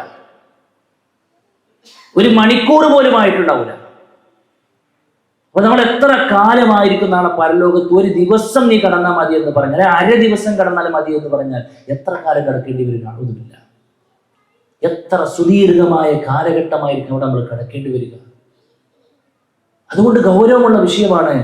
അതുകൊണ്ടാണ് അള്ളാഹു സുബ്ഹാനഹു വ തആല പറഞ്ഞത്, നീ ആരെയെങ്കിലും നരകത്തിലേക്ക് ഇട്ട് കഴിഞ്ഞാൽ നീ അവനെ നിന്ദിച്ചു കളഞ്ഞുവെന്നാണ്. അതുകൊണ്ട് പ്രിയമുള്ള സഹോദരിമാരെ, വളരെ ഗൗരവത്തിൽ നമ്മൾ ആലോചിക്കണം. നമ്മുടെ ലക്ഷ്യം, ഈ ഇരിക്കുന്ന നമ്മുടെ എങ്കിലും ലക്ഷ്യം എന്താകണം? എന്നെങ്കിലും സ്വർഗത്തിൽ പോയാൽ പോരാ, ആദ്യ അവസരത്തിൽ സ്വർഗത്തിൽ പോകാൻ നമുക്ക് കഴിയണം. അതിന് കുറച്ച് റിസ്ക് ഉണ്ട്. സൽക്കർമ്മങ്ങൾ ഇന്നതുണ്ട് എന്ന് പറഞ്ഞ് അതൊക്കെ ചെയ്യാൻ ചിലപ്പോൾ നമുക്കൊക്കെ പറ്റുമായിരിക്കും, നമുക്കതൊക്കെ ചെയ്യാൻ പറ്റും. പക്ഷേ ജീവിതത്തിൽ നമ്മൾ ഇന്ന കാര്യങ്ങൾ ഒഴിവാക്കണം എന്ന് കട്ട് ആൻഡ് റൈറ്റ് അടിവരയിട്ടുകൊണ്ട് അള്ളാഹുവിന്റെ റസൂൽ സ്വല്ലല്ലാഹു അലൈഹി വസല്ലം പഠിപ്പിച്ച കാര്യങ്ങൾ ഒഴിവാക്കാൻ കൂടെ നമ്മൾ ശ്രദ്ധിക്കണം. കുറെ കാര്യങ്ങൾ ചെയ്യില്ല മാത്രമല്ല, അമൽ സ്വാലിഹാത്തുകൾ കുറെ ചെയ്യുന്നത് കൊണ്ട് മാത്രം നമുക്ക് സ്വർഗം കിട്ടൂല.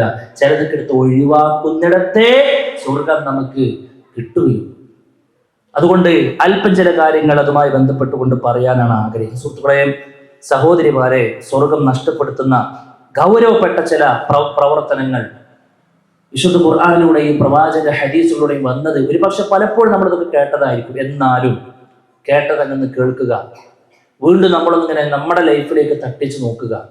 എന്തെങ്കിലും അബദ്ധങ്ങൾ ഉണ്ടെങ്കിൽ തിരുത്താൻ വേണ്ടി ദയവ് ചെയ്ത് നമ്മൾ പ്രതിജ്ഞാബദ്ധരാവുക. ഇത് പറയുമ്പോൾ അത് അവൾക്കുള്ളതാ, അത് ഓൾക്കുള്ളതാ, അല്ലേ? 37 ഉണ്ടോ അവിടെ? അൽഹംദുലില്ലാ. നമ്മളിങ്ങനെ സെൻസസ് എടുക്കാൻ വേണ്ടി നടക്കുന്നവരൊന്നല്ല, സെൻസസ് എടുക്കാൻ വേണ്ടി നടക്കേണ്ട ആളുകളൊന്നല്ല. നമ്മളിലേക്ക് നോക്കുക. കാരണം ഖബറിൽ നമ്മൾ ഒറ്റക്കാണ് എന്ന യാഥാർത്ഥ്യം നമ്മൾ തിരിച്ചറിയണം. ഖബറിൽ നമ്മൾ ഒറ്റക്കാണ് എന്ന യാഥാർത്ഥ്യം നമ്മൾ തിരിച്ചറിയണം. അപ്പൊ എന്താണ് ഒന്നാമത്തെ കാര്യം? വളരെ ഗൗരവത്തിൽ ഇത് ശ്രദ്ധിച്ച ഒരു 10ഓളം പോയിന്റുകൾ പറഞ്ഞ് ഞാൻ അവസാനിപ്പിക്കും. സ്വർഗം നഷ്ടപ്പെടുത്തുന്ന വളരെ ഗൗരവത്തിൽ അള്ളാഹുവിന്റെ റസൂൽ പഠിപ്പിച്ച കാര്യങ്ങൾ. ഒന്ന്, വിശ്വാസ മേഖലയിലെ വീഴ്ചയാണ്. വിശ്വാസ രംഗത്ത് എന്തെങ്കിലും പുഴുക്കുത്തുകൾ വന്നാൽ നമ്മുടെ സ്വർഗം നമുക്ക് നഷ്ടമാകും. അതിൽ ഏറ്റവും പ്രധാനപ്പെട്ടത് എന്താണെന്ന് അറിയാം സുഹൃത്തുക്കളെ? അതിൽ ഏറ്റവും പ്രധാനപ്പെട്ടത് ശിർക്ക് വരിക എന്നുള്ളതാണ്. ശിർക്ക് വരിക. അള്ളാഹ്ക്ക് മാത്രം കൊടുക്കേണ്ട ഒരു സംഗതിയിൽ ആരെയെങ്കിലും ഏതെങ്കിലും നിലക്ക് പങ്കു ചേർത്തിട്ടുണ്ടെങ്കിൽ അള്ളാഹ് പറയാ, ആരോടാ പറഞ്ഞെന്നറിയോ? നബി സല്ലല്ലാഹു അലൈഹി വസല്ലമയോട് പറയാം, ലഇൻ അശ്റക്ത, നബിയേ നീ നബിയാണെന്ന് പറഞ്ഞത് കൊണ്ടോ, അവസാനത്തെ പ്രവാചകനാണെന്ന് വീമ്പ് പറഞ്ഞത് കൊണ്ടോ, ഒരുപാട് കാലം ഞാൻ നിന്ന് നിസ്കരിച്ചു കാലിൽ നീര് കെട്ടുമാറ് നിസ്കരിച്ചവനാണെന്ന് പറഞ്ഞത് കൊണ്ടോ, ഒരുപാട് യുദ്ധങ്ങൾ നയിച്ച് ഒരുപാട് പ്രയാസങ്ങൾ ഏറ്റുവാങ്ങി എന്നൊന്നും പറഞ്ഞത് കൊണ്ടൊന്നും ഒരു കാര്യമല്ല. ലഇൻ അശ്റക്ത, താങ്കളുടെ ജീവിതത്തിലാണ് ഷിർക്കോ ഷിർക്കിന്റെ അംശമോ കടന്നു വന്നതെങ്കിൽ നിന്റെ പ്രവർത്തനങ്ങൾ പോലും അല്ലാഹു സുബ്ഹാനഹു വ തആല നഷ്ടപ്പെടുത്തി കളയുന്നതാണ്. വലതകൂനന്ന മിനൽ ഖാസിരീൻ, നീ പരലോകത്ത് നഷ്ടക്കാരിൽ പെട്ടുപോവുക തന്നെ ചെയ്യുമെന്ന് റഹ്മാനായ റബ്ബ് പറഞ്ഞു വെച്ചു. അത് നബിന്റെ അവസ്ഥ പോലും അങ്ങനെയാണെങ്കിൽ നമ്മുടെ അവസ്ഥ എന്തായിരിക്കും? നബി ശിർക്ക് ചെയ്തുകൊണ്ടൊന്നല്ല, പക്ഷെ ആ വിഷയത്തിന്റെ ഗൗരവം പഠിപ്പിക്കാം. എന്നിട്ട് അല്ലാഹു റസൂൽ പറഞ്ഞ കാര്യം എന്താ അറിയുള്ളേ? അശ്ശിർകു അഖ്ഫാ മിൻ ദബീബിൻ നംൽ, ഈ ഭീമാകാരമായ നരകത്തിൽ കാലാകാലം പോയി കിടക്കേണ്ട, ആദ്യവസരത്തിൽ തന്നെ നരകം ഉറപ്പ് നൽകുകയും പിന്നീട് ഒരിക്കലും അവിടുന്ന് തിരിച്ചു കയറാൻ പറ്റാതിരിക്കുകയും ചെയ്യുന്ന ആ ശിർക്ക് നിങ്ങളുടെ ലൈഫിലേക്ക് നിങ്ങൾ പോലും അറിയാതെ വരുമെന്നാണ്. പഠിച്ചോ നമ്മൾ അതിനെക്കുറിച്ച്? നല്ലോണം ആലോചിച്ചു. നമ്മുടെ നാട്ടുമ്പുറത്തൊക്കെയുള്ള പല വിശ്വാസങ്ങളും സഹോദരിമാരെ പാരമ്പര്യമായി കൂടെ പലതും നമ്മൾ ഇങ്ങനെ പിന്നെ ദീനാണെന്ന് കൊണ്ടുനടക്കുന്ന കുറെ കാര്യങ്ങളുണ്ട്. ദയവ് ചെയ്തൊന്ന് പഠിക്കാൻ തീരുമാനിക്കും, ഒന്ന് അന്വേഷിക്കാൻ തീരുമാനിക്കും. ഇതൊക്കെ ശരി തന്നെയാണോ എന്നുള്ളത് ഖബറാളികളോട് ചോദിക്കുന്ന ആളുകളുണ്ട്. അല്ലാഹ് പറയാണ് ഷിർക്കാണ്. നിങ്ങൾ പഠിച്ചോളി. ഇവിടെ സുന്നി മുജാഹിദ് ജമാഅത്തൊന്നും ഇല്ല പോലും. അങ്ങനത്തെ ഒരു കമ്പാരിസനെ ഇവിടെ നമുക്ക് ആവശ്യം. ഇവിടെ നമ്മൾ ദീന പറയുന്നത്. ഇത് കേൾക്കുമ്പോൾ നമുക്ക് അങ്ങനെ ഒരു പിശാച് ചിലപ്പോൾ ഓരോ വേറെ ടീമുകളാണ്. നമ്മൾ മറ്റേ ആളുകൾ എന്ന് പറഞ്ഞുകൊണ്ടൊന്നും അവിടെ ഒരു ടീമിന്റെ അവസ്ഥ ഒന്നുമില്ല.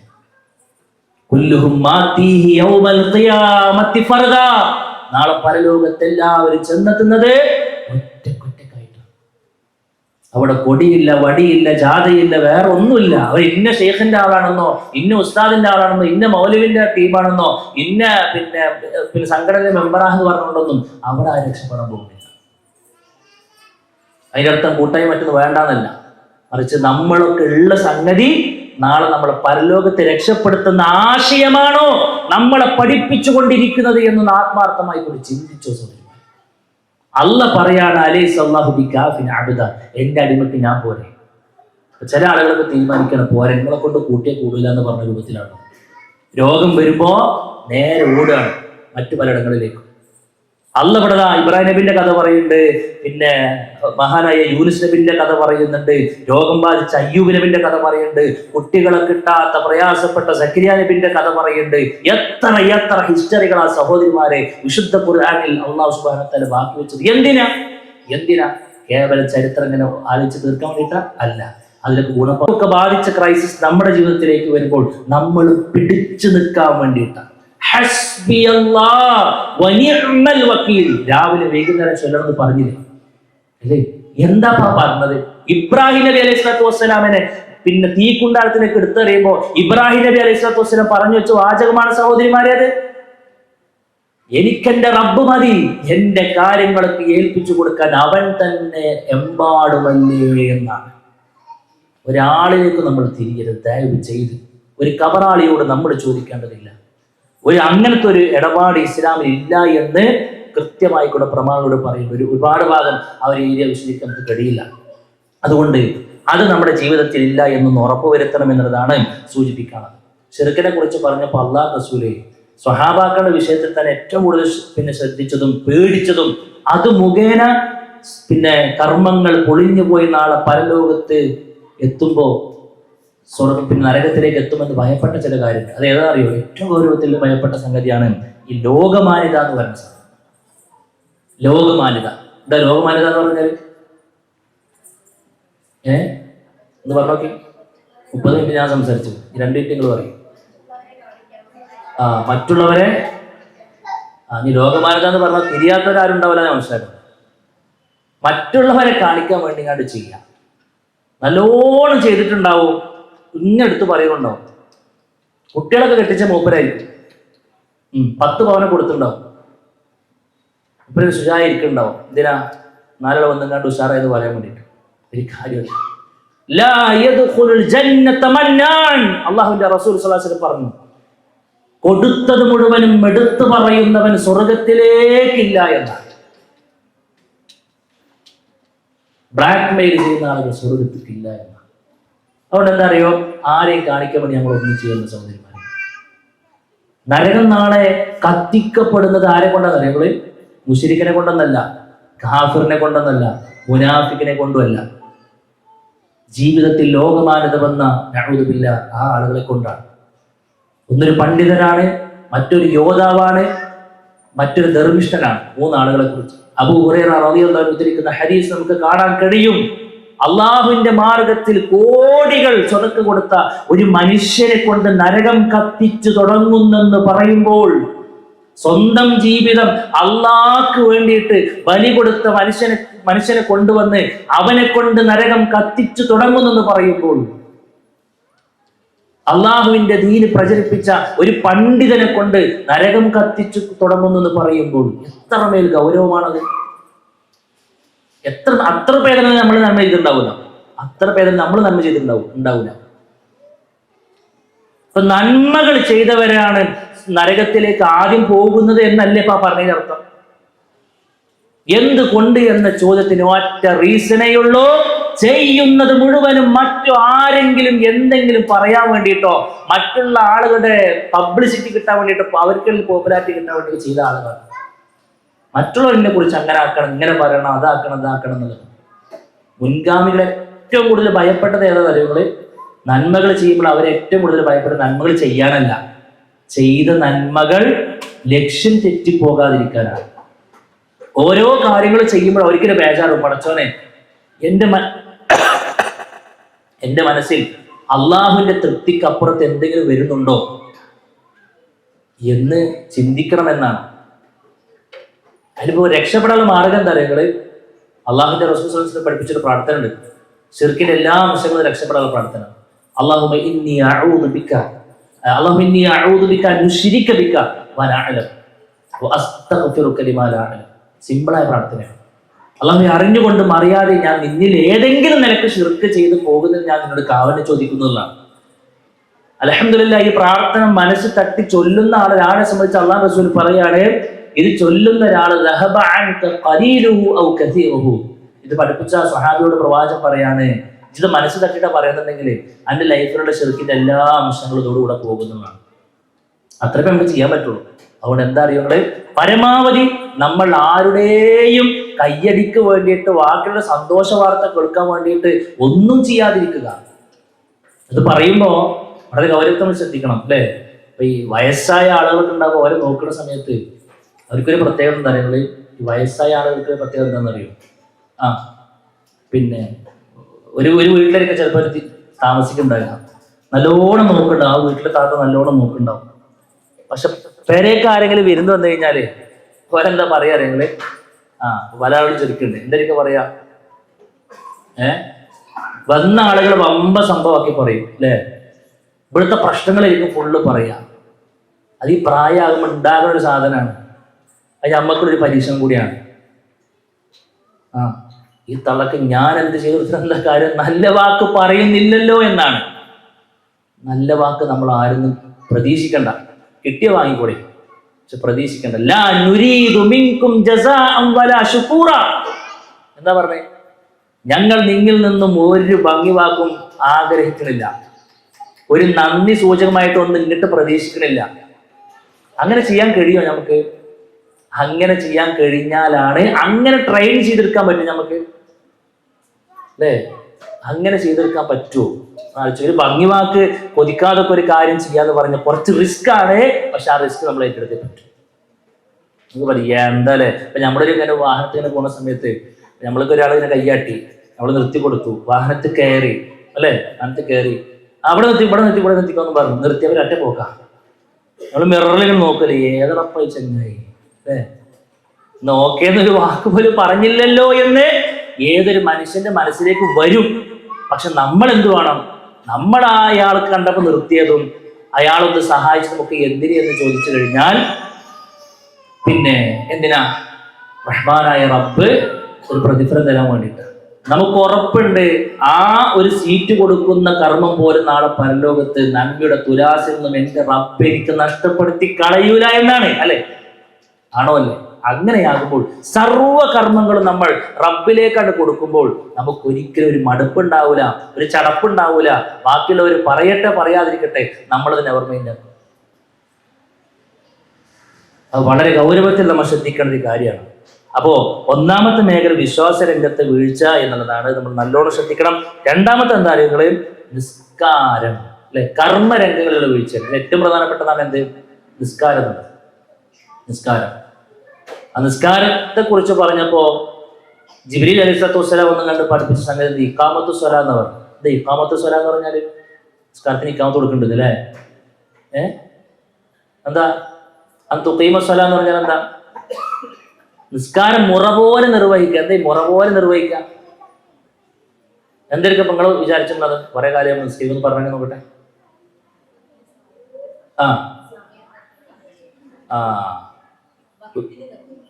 അങ്ങനെയൊക്കെയാണ് അല്ലേ നമ്മൾ പഠിച്ചിട്ടുള്ളത്? ആൻസർ ഒക്കെ ക്ലിയർ ആണ്. ഒന്ന് മുറ പോലെ നിർവഹിക്കുക എന്ന് പറഞ്ഞു കഴിഞ്ഞാൽ, ഒന്ന് അള്ളാഹ് റസൂൽ പഠിപ്പിച്ച് ചെയ്തും പോലെ നിസ്കരിക്കുക. രണ്ട്, അള്ളാഹ് കണക്കാക്കിയ സമയത്ത് നിസ്കരിക്കുക അല്ലേ? തോന്നുമ്പോ ചൊല്ലിയല്ല. എന്താ തോന്നുമ്പോ ചൊല്ലി പറഞ്ഞാല്? തോന്നുമ്പോ ചൊല്ലും. അവന്റെ കാര്യം അവനാണ് തീരുമാനിക്കുക. ഇവയ്ക്ക് അങ്ങനെ ഉറങ്ങും. അതിന് കൃത്യ ഒരു പ്രോപ്പർ ടൈമൊക്കെ ഉണ്ടാവും. ഓൻ എപ്പോഴാണ് കണ്ണുറക്കണം? അവളാണ് നിസ്കാരം. ഇത് കാര്യമുള്ള ഇത് പണ്ഡിതന്മാര് പറയാണ്, അവൻ നിസ്കരിച്ചത് അവനക്ക് വേണ്ടിയിട്ടാണ്, അവന്റെ ഹവക്ക് വേണ്ടിയിട്ടാണ്, ദേഹേച്ഛക്ക് വേണ്ടിയിട്ടാണ്. ദേഹേച്ഛകൾക്കെതിരെ പൊരുതി ഇബാദത്ത് ചെയ്യാൻ നമുക്ക് കഴിയും. നിസ്കാരം ഏറ്റവും ഗൗരവത്തിൽ ശ്രദ്ധിക്കേണ്ട കാര്യമാണ്.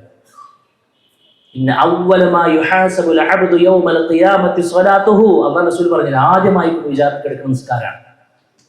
ആ നിസ്കാരം പ്രോപ്പർ ആണെങ്കിൽ അവർ രക്ഷപ്പെടുന്നുള്ളതാണ്. ഇല്ലെങ്കിലോ എൻ്റെ അപ്പുറം എന്താ? കഷ്ടപ്പെടേണ്ടി വരുന്നല്ലേ അല്ലെ? നിസ്കാരം പ്രോപ്പർ അല്ലെങ്കിൽ കഷ്ടപ്പെടേണ്ടി വരും. ആ കഷ്ടപ്പെടുക എന്ന് പറഞ്ഞാൽ എടുക്കാൻ പോവാനുള്ളത് നരകത്തിൽ കാര്യം. അതുകൊണ്ട് ഫർള് നിസ്കാരങ്ങൾ മാത്രമല്ല നമുക്ക് വേണം, എന്തുകൂടി വേണമെന്നറിയോ? സുന്നത്ത് നിസ്കാരങ്ങളും വേണം. ഏറ്റവും ഗൗരവത്തിൽ നമ്മൾ ശ്രദ്ധിക്കേണ്ട കാര്യമാണ് റവാത്തിബ് നിസ്കാരങ്ങൾ. എത്ര റക്അത്താ? 12 റക്അത്ത് അല്ലെ? 10 1 12 എന്ന് പറയുന്നത്. ശരി, എന്താ അതിന്റെ മെച്ചം? സ്വർഗത്തിൽ ഒരു വീട് നൽകാമെന്നാണ്. അത് രണ്ടാമത്തെ ലക്ഷ്യമാണ്. ഫസ്റ്റ് ലക്ഷ്യം എന്താണെന്നറിയോ?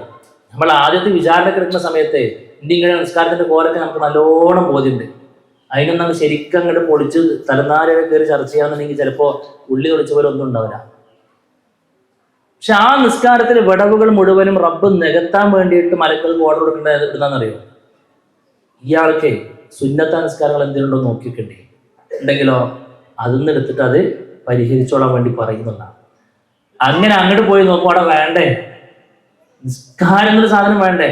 പല ആളുകളുടെ വിചാരം എന്താണെന്നറിയോ? അസ്സലാമു അലൈക്കും ഓന്റെ തലയും കൂടിയും തല കണ്ട് മടങ്ങുന്നതോടുകൂടെ മുസല്ലി കൂടി മടങ്ങുന്നുണ്ട്. 3 മടക്കാണ്. 1 തലം കെട്ട്, 2 തല അങ്ങട്ട്, പിന്നെ മുസല്ലന്റെ തലം കെട്ട്. ക്ലോസ്ഡ്. ഓൻ്റെ നിസ്കാരം കഴിഞ്ഞോളൂ, നിസ്കാരം കഴിഞ്ഞു. ഇതന്നെ ഇപ്പം ഞാനേ ഒരുപാട് ബിസി മാൻ അല്ലേ ഞാൻ, അല്ലേ? ഇതന്നെ പിന്നെ കിട്ടിയതുകൊണ്ട് വലിയ കഴിച്ചാലേ. ആർക്ക് കഴിച്ചാലായി? ഇജുവാണ് നിസ്കരിച്ചങ്ങായി. അവരെ പോക്കണ്ടായിരിക്കും. റബ്ബിന് ഞാനിപ്പോ ഒരു ടൈം കൊടുത്തതാ, അതന്നെ വലിയ കിട്ടലാണ്. പറ്റുമോ? പറ്റൂല. അതിനൊരു ഒരു ഒരു ഒരു പ്രത്യേക സമയം, ഒരു റാഹത്തായ സമയം, എന്ത് തിരക്കുണ്ടെങ്കിലും അതിനു വേണ്ടി മാറ്റിവെക്കാൻ നമുക്ക് കഴിയും. മാറ്റിവെക്കാൻ നമുക്ക് കഴിയും. കല്യാണ പെണ്ണ് നിസ്കരിക്കാൻ പോയത് ഭയങ്കര വാർത്ത. ഓ പാടിച്ചോനെ, നിസ്കാരത്തെക്കാൾ വലുതാണല്ലോ കല്യാണം. കാരണം അങ്ങനത്തെ ഒരു ചര്യ അവിടെ ഇല്ല. അതുകൊണ്ടാണത് അത് വലിയ സംഭവമാകണത്. ഓൾക്ക് നിസ്കരിക്കണേ, വേണ്ട വേണ്ട വേണ്ട, അതാ ഇമ്മൊന്നും കണ്ട് പറയാം 8000 ഉറുപ്പിക കുട്ടികളെ മുഖത്തിട്ടിരിക്കണേ, അതിപ്പോ ഒരു ഒതോടെ പോയാലേ നടക്കൂല. പെട്ട് ഞാൻ ചെറിയ ഒരു പ്രൈമർ ലെവൽ പറഞ്ഞു, എനിക്കറിയില്ല കേട്ടോ പ്രത്യേകിച്ച്. എൻ്റെ അപ്പുറത്തേക്കുള്ള തോന്നുന്നുണ്ട് അല്ലേ, 10 നില. Very good. അപ്പൊ എന്താ വെച്ച് കഴിഞ്ഞാലേ വൃദ്ധാറാണ്. അപ്പൊ എന്താ വെച്ച് കഴിഞ്ഞാലേ പറ്റൂല. അതൊക്കെ കഴിഞ്ഞിട്ട് മതി ബാക്കിയുള്ള കാര്യം. നമ്മളെവിടേക്കാണ് നിസ്കാരം പെൻഡിങ് ആക്കിയത്? കുട്ടികൾക്ക് ചോറ് വെക്കാൻ, പുതിയാപ്പിളെ തീറ്റിക്ക്, അതൊന്നും വേണ്ടാന്നല്ല കേട്ടോ. ചോരൊന്നും എവിടെ ഉണ്ടാവില്ല, നമ്മളെ കബറിൽ ഉണ്ടാവില്ല. ഉണ്ടാവുമോ? ഉണ്ടാവില്ല. ഒരു സമയം ഉണ്ടായിക്കോട്ടെ. പേരയിലേ പറ്റുന്നുണ്ടെങ്കിൽ അടുക്കളയിൽ ക്ലോക്ക് വെക്കണം, അല്ലേ? അടുക്കളയിൽ ക്ലോക്ക് വേണം. പലപ്പോഴും എന്താ അറിയാം, എവിടേക്കാലൊക്കെ നമ്മളൊരു ടൂർ പോകുക അല്ലെങ്കിൽ എന്തെങ്കിലും ഒരു യാത്ര തീരുമാനിക്കുകയാണെന്നുണ്ടെങ്കിൽ എത്ര കൃത്യമാണ് അവിടുത്തെ ഓരോ വർക്കുകൾ എന്നറിയോ, എന്താ സഹകരണം എന്നറിയോ, എന്താ പ്ലാനിങ് എന്നറിയോ. ഇതിപ്പോ എന്താ വെച്ച് കഴിഞ്ഞാല് എന്താ പണി? Wife house. എന്താ പണി? കൊരലെന്നെ പണി. വൈഫ് ഹൗസ് അല്ല, ഹൗസ് വൈഫ്. എന്തായിക്കോട്ടെ, നിങ്ങൾ ശ്രദ്ധിക്കുന്നത് മനസ്സിലായി. പാളിയെന്നാണ് കേട്ടോ, ശരിക്കും പാളിയെന്നാണ്. അപ്പൊ എന്താ വെച്ച് കഴിഞ്ഞാലേ, അപ്പൊ എന്താ പ്രത്യേകിച്ച് അജണ്ട ഇല്ല, പേരന്റെ പുറത്തുള്ള സാധനമല്ലല്ലോ. അപ്പൊ ഇതിനുള്ളിലിട്ടിട്ട് എപ്പോഴെങ്കിലും തീർത്താൽ മതി എന്നാണ്. ചോറാകുമ്പോ തിന്നാ മതി, അല്ലേ? അങ്ങനെ സാധനം ആകുമ്പോ എന്തുണ്ടാവൂല. ഒരു വളയുണ്ടെങ്കിലല്ലേ ചാട്ടം പഴച്ചെന്ന് അറിയുള്ളൂ. ഒരാൾ നിന്ന് ചാടുകയാണ്, ഞാൻ പഴച്ചമെന്ന് പറയേണ്ടി കേട്ടോ. എന്ത് മാനദണ്ഡത്തിലും പറയാം. ഒരു വളയുണ്ട് എന്നുണ്ടെങ്കിൽ എന്താ പറ്റും? ചാട്ടം പഴിച്ചല്ലെന്ന് അറിയാം, അല്ലേ? എന്തിനാ ഈ ഓട്ടപ്പാത നടക്കുമ്പോൾ ട്രാക്ക് അവിടെ ആദ്യത്തിന് ഫസ്റ്റ് ഇട്ട് പറഞ്ഞ ഒറ്റ പാചകമായിരിക്കും. ഒരാൾ ഇങ്ങനെ പോകണ്ടാവും, ഒരാൾ ഇങ്ങനെ പോകണ്ടാവും, അല്ലേ? ആ ട്രാക്ക് ഉണ്ടെങ്കിൽ ഓട്ടം ശരിയാണല്ലേ നല്ലത് പറഞ്ഞതുപോലെ നമുക്കൊരു ഷെഡ്യൂൾ വേണം. നിസ്കാരത്തിന്റെ വിഷയം ഞാൻ ഗൗരവത്തിൽ കുറച്ചധികം സമയം എടുത്ത് അവിടെ ചെലവഴിച്ചു കേട്ടോ. അപ്പൊ നമ്മൾ ആ ഒരു കാര്യം പ്രത്യേകം ശ്രദ്ധിക്കണം എന്നുള്ളതാണ് ഇത് സൂചിപ്പിക്കാനുള്ളത്. അതേപോലെ തന്നെ പിന്നെ മറ്റൊരു പ്രധാനപ്പെട്ട കാര്യമാണ് നമ്മുടെ ബാക്കിയുള്ള ഇബാദത്ത്, അഥവാ നമ്മുടെ സക്കാത്ത്, നോമ്പ്, കാര്യങ്ങളൊക്കെ. നമ്മൾ ശരിക്ക് ഇബാദത്ത് എന്ന് പറയുമ്പോൾ വെറും നിസ്കാരം മാത്രമല്ലല്ലോ, സക്കാത്തിൽ ഇബാദത്തല്ലേ. നമ്മൾ ശരിക്കത് കൊടുത്തിട്ടുണ്ടോ എന്ന് നിങ്ങൾ ആലോചിച്ചാൽ മതി. ഇല്ല എന്നുണ്ടെങ്കിൽ സ്വർഗത്തിൽ കണ്ട് എത്തൂലാന്ന് തന്നെ മനസ്സിലാക്കി.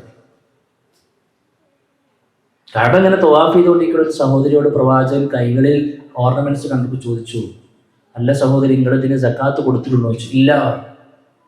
അള്ളാഹു റസൂൽ പറഞ്ഞു, ഇതിന് ബദലായി നിങ്ങൾക്ക് നാളെ പരലോകത്ത് നരകത്തിൽ നിന്നുള്ള വളകൾ അണിയിക്കപ്പെടുന്ന നിങ്ങൾക്ക് ഇഷ്ടമുണ്ടോ എന്ന് ചോദിച്ചു. പിന്നൊന്നും പ്രവാചകൻ പറയേണ്ടി വന്നില്ല. അവർക്ക് ബോധ്യപ്പെട്ട എന്താ ഉദ്ദേശിച്ചത്. ഉടനെ സക്കാത്ത് കൊടുത്തു എന്നുള്ളതാണ്. അനമാലുക്ക അനകെൻസുക്ക എന്ന് പറഞ്ഞ് ശക്തമായ വിഷമുള്ള പ്രഹരശേഷിയുള്ള സർപ്പങ്ങൾ സക്കാത്ത് തടഞ്ഞു വെച്ചവളെ ആഞ്ഞു കുത്തിക്കൊണ്ടിരിക്കുന്നതാണ്. അത് പിന്നെ സ്വർണ്ണമൊക്കെ മൂപ്പരത്താണ് പറഞ്ഞിട്ട് കാര്യമില്ല. മൂപ്പരത്തെ ഇടക്കിടക്ക് ഓർമ്മാക്കണം, നിങ്ങൾ കൊടുത്തുക്കണമെന്നുണ്ട്. സക്കാത്തിന്റെ കാര്യം വരുമ്പോൾ നേരെ മൂപ്പരത്തന്റെ സ്വർണം. എങ്ങാനും എന്തെങ്കിലും ഒരു ഡൈവേഴ്സ് നടക്കുകയാണെന്നുണ്ടെങ്കിൽ എവിടെ എന്റെ സ്വർണം, എവിടെ എന്റെ പിന്നെ സ്വർണം എന്ന് ചോദിക്കാം, അല്ലേ? ഈ സഹോദരിമാര് പലപ്പോഴേ സ്വർണത്തിന്റെ വിഷയം പറയുമ്പോഴേ അതൊക്കെ മൂപ്പരിക്കല്ലേ കൊടുത്തിട്ടുള്ളത് അറിയാലോ. മൂപ്പരടുത്താണ് ഇപ്പൊ കൈകാര്യകർത്തത്തെങ്കിൽ പോലും നിങ്ങളാണ് എന്താക്കേണ്ട ഓർമ്മ, പിന്നെ അത് ഓർമ്മപ്പെടുത്തും, നിങ്ങളെ മുതലാണ്. മൂപ്പര് കൊടുത്തിട്ടില്ല എന്നുണ്ടെങ്കിൽ നിങ്ങൾക്കാണ് ശിക്ഷ. അതുകൊണ്ട് സക്കാത്തിന്റെ വിഷയം വളരെ ഗൗരവത്തിൽ കാണുന്ന പറയാണ്. പിന്നെ ഇപ്പൊ ഹജ്ജ്, അതൊക്കെ കുറെ തള്ളാരായിട്ട് ചെയ്യാനുള്ള കാര്യമില്ലേ ഹജ്ജൊക്കെ. അതൊക്കെ അവസാനം നമ്മളിങ്ങനെ എങ്ങനെ കണക്കാക്കി കഴിഞ്ഞാൽ നമുക്ക് ഇങ്ങനെ എത്ര വയസ്സ് വരെ കിട്ടും, ഇവിടെ എങ്ങനെ ആകുമ്പോൾ നമുക്കിവിടെ പോകാം, അപ്പൊ അത് നടത്താം. അത്യാവശ്യം പിന്നെ സമ്പത്തും കാര്യങ്ങളൊക്കെ ഉണ്ടെങ്കിലും മാറ്റി വെക്കാം. ചെയ്യാൻ പാടുണ്ടോ? ഒരിക്കലും പറ്റില്ല. ആയുസ്സും ആരോഗ്യം സമ്പത്തും ഉണ്ടെങ്കിൽ എന്ത് ചെയ്യണം? അത് ചെയ്തിരിക്കണം എന്നുള്ളതാണ്. നമ്മുടെ നാട്ടിൽ വന്ന കുറെ സമയം എന്നിട്ട് എന്താ അറിയണ്ട കാര്യങ്ങള് അവസാനത്തേക്ക് തന്നെ നീട്ടിച്ചെങ്ങാണ്ട് ഇങ്ങനെ നിൽക്കാനും നടക്കാനും ഒന്ന് തുമ്മാനും പോലും ജീവല്ലാത്ത സമയത്തേക്ക് ഹജ്ജിന് പോവുക. എന്നിട്ട് ഇങ്ങോട്ട് 108 കൊണ്ടുണ്ടായിരുന്നു. ഒരു സംഗതി അവിടെ മനസ്സറി ചെയ്യാൻ പറ്റില്ല. ആ തവാഫൊക്കെ ചെയ്യണ അവിടെ പോയ ആളോട് ചോദിച്ചോക്കണം അതിന്റെ പ്രയാസത്തിലാണ്. അപ്പൊ അതൊന്നും നമ്മൾ മാറ്റിവെച്ച് കടക്കാരിയായിക്കൊണ്ട് പോകുന്നൊരു സാഹചര്യം നമുക്ക് ഉണ്ടാകില്ല. മറ്റൊരു പ്രധാനപ്പെട്ട കാര്യമാണ് സ്വർഗം നഷ്ടപ്പെടുത്തി കളയുന്ന, വളരെ ഗൗരവത്തിന് ശ്രദ്ധിച്ചോട്ടോ. ഇതൊക്കെ ഒരു പക്ഷെ ശ്രദ്ധിക്കുന്നതാണ്. നിസ്കാരത്തിന്റെ കാര്യം പറഞ്ഞു, വിശ്വാസത്തിന്റെ കാര്യം, അതൊക്കെ പക്കായിരിക്കും. പക്ഷെ ചില ആളുകൾ തോറ്റുപോകുന്ന ഒരു മേഖല അതെന്നറിയും. വിശ്വാസ കർമ്മം പറഞ്ഞ ഉടനെ തന്നെ ഇസ്ലാം പ്രമുഖ പ്രാധാന്യം കൊടുത്തൊരു സംഗതിയാണ് സ്വഭാവം. സ്വഭാവ മേഖലയിലെ ആ ഒരു ഒരു ഒരു ഒരു ഒരു പ്രശ്നം എന്നുള്ളതിന് വലിയ വില നമ്മൾ കൊടുക്കേണ്ടി വരും. ഒരു ഇതുണ്ട്. സ്വർഗത്തിൽ വീടുണ്ട് എന്ന് പറഞ്ഞപ്പോ അള്ളാഹു റസൂല് ആദ്യം പറഞ്ഞ ടീം ഏതാ അറിയുള്ളൂ? ലിമൻ ഹസ്സന ഖുലുഖഹു അന സഈമുൻ ബിബൈത്തിൻ ഫീ അഅലൽ ജന്ന ലിമൻ ഹസ്സന ഖുലുഖഹു. ഞാൻ സ്വർഗത്തിന്റെ ഉന്നതമായ ഇടത്ത് ഒരു വീടിന് വേണ്ടി ഞാൻ ജാമ്യം നിൽക്കും. ഞാൻ അവനക്ക് വേണ്ടി വക്കാലത്ത് പറയും. ആർക്ക്? സ്വഭാവത്തെ നന്നാക്കി ജീവിച്ചത്. സ്വഭാവത്തെ നന്നാക്കിയവൾ സ്വർഗത്തിലെത്തിയിരിക്കും. അവന്റെ വിശ്വാസ ധർമ്മമൊക്കെ ഒക്കെ ആണെന്നുണ്ടെങ്കിൽ. പക്ഷെ സ്വഭാവത്തെ നന്നാക്കിയില്ലെങ്കിൽ അവന്റെ അടുത്ത് വിശ്വാസം ഉണ്ടായിട്ടും കാര്യമില്ല, കർമ്മങ്ങൾ ഉണ്ടായിട്ടും കാര്യമില്ല, തഹജ്ജുദ് ഉണ്ടായിട്ടും കാര്യമില്ല, എല്ലാ ദിവസവും നോമ്പിട്ടും കാര്യമില്ല. സ്വഭാവം നന്നല്ലെങ്കിൽ നമ്മുടെ സ്വഭാവം കൊണ്ട് ബാക്കിയുള്ള ആളുകളുടെ കണ്ണീര് വീഴുന്നുണ്ടെങ്കിൽ സഹോദരി എഴുതി വെച്ചോ, ആ കണ്ണീര് മതി നിന്റെ സ്വർഗം നഷ്ടപ്പെടാം. വളരെ ഗൗരവത്തിൽ കാണണം. എത്ര വേദനിപ്പിക്കുന്ന സംഭവങ്ങളാണെന്നറിയും ഓരോ വീടുകളിൽ നിന്ന് പലപ്പോഴും നമ്മൾ കേൾക്കുന്നത്. സ്വഭാവം എന്ന് പറയുമ്പോൾ ആദ്യം കൺട്രോൾ ചെയ്യാൻ നമ്മുടെ നാവാണ്. നാവിനെ പിടിച്ചു കെട്ടാൻ കഴിഞ്ഞാൽ തന്നെ നമുക്ക് സ്വർഗം കിട്ടുമെന്നാണ്. അള്ളാഹു റസൂൽ പറഞ്ഞു, അന അളുമനു ലി മാ ബൈന ലിഹ്യൈഹി വമാ ബൈന റിജ്ലൈഹി അളുമനു ലഹു ജന്ന. രണ്ട് താടിയല്ലുകൾക്കിടയിലുള്ളതിനെ, രണ്ട് കാലുകൾക്കിടയിലുള്ളതിനെയും സംബന്ധിച്ച് എനിക്ക് നല്ല നിലക്ക് വിനിയോഗിക്കാം എന്ന് ആരെങ്കിലും ജാമ്യം നൽകുന്നുണ്ടോ, അളുമനു ലഹുൽ ജന്ന, അവർക്ക് സ്വർഗം തരാൻ ഞാൻ ഗ്യാരണ്ടി നൽകുന്നു.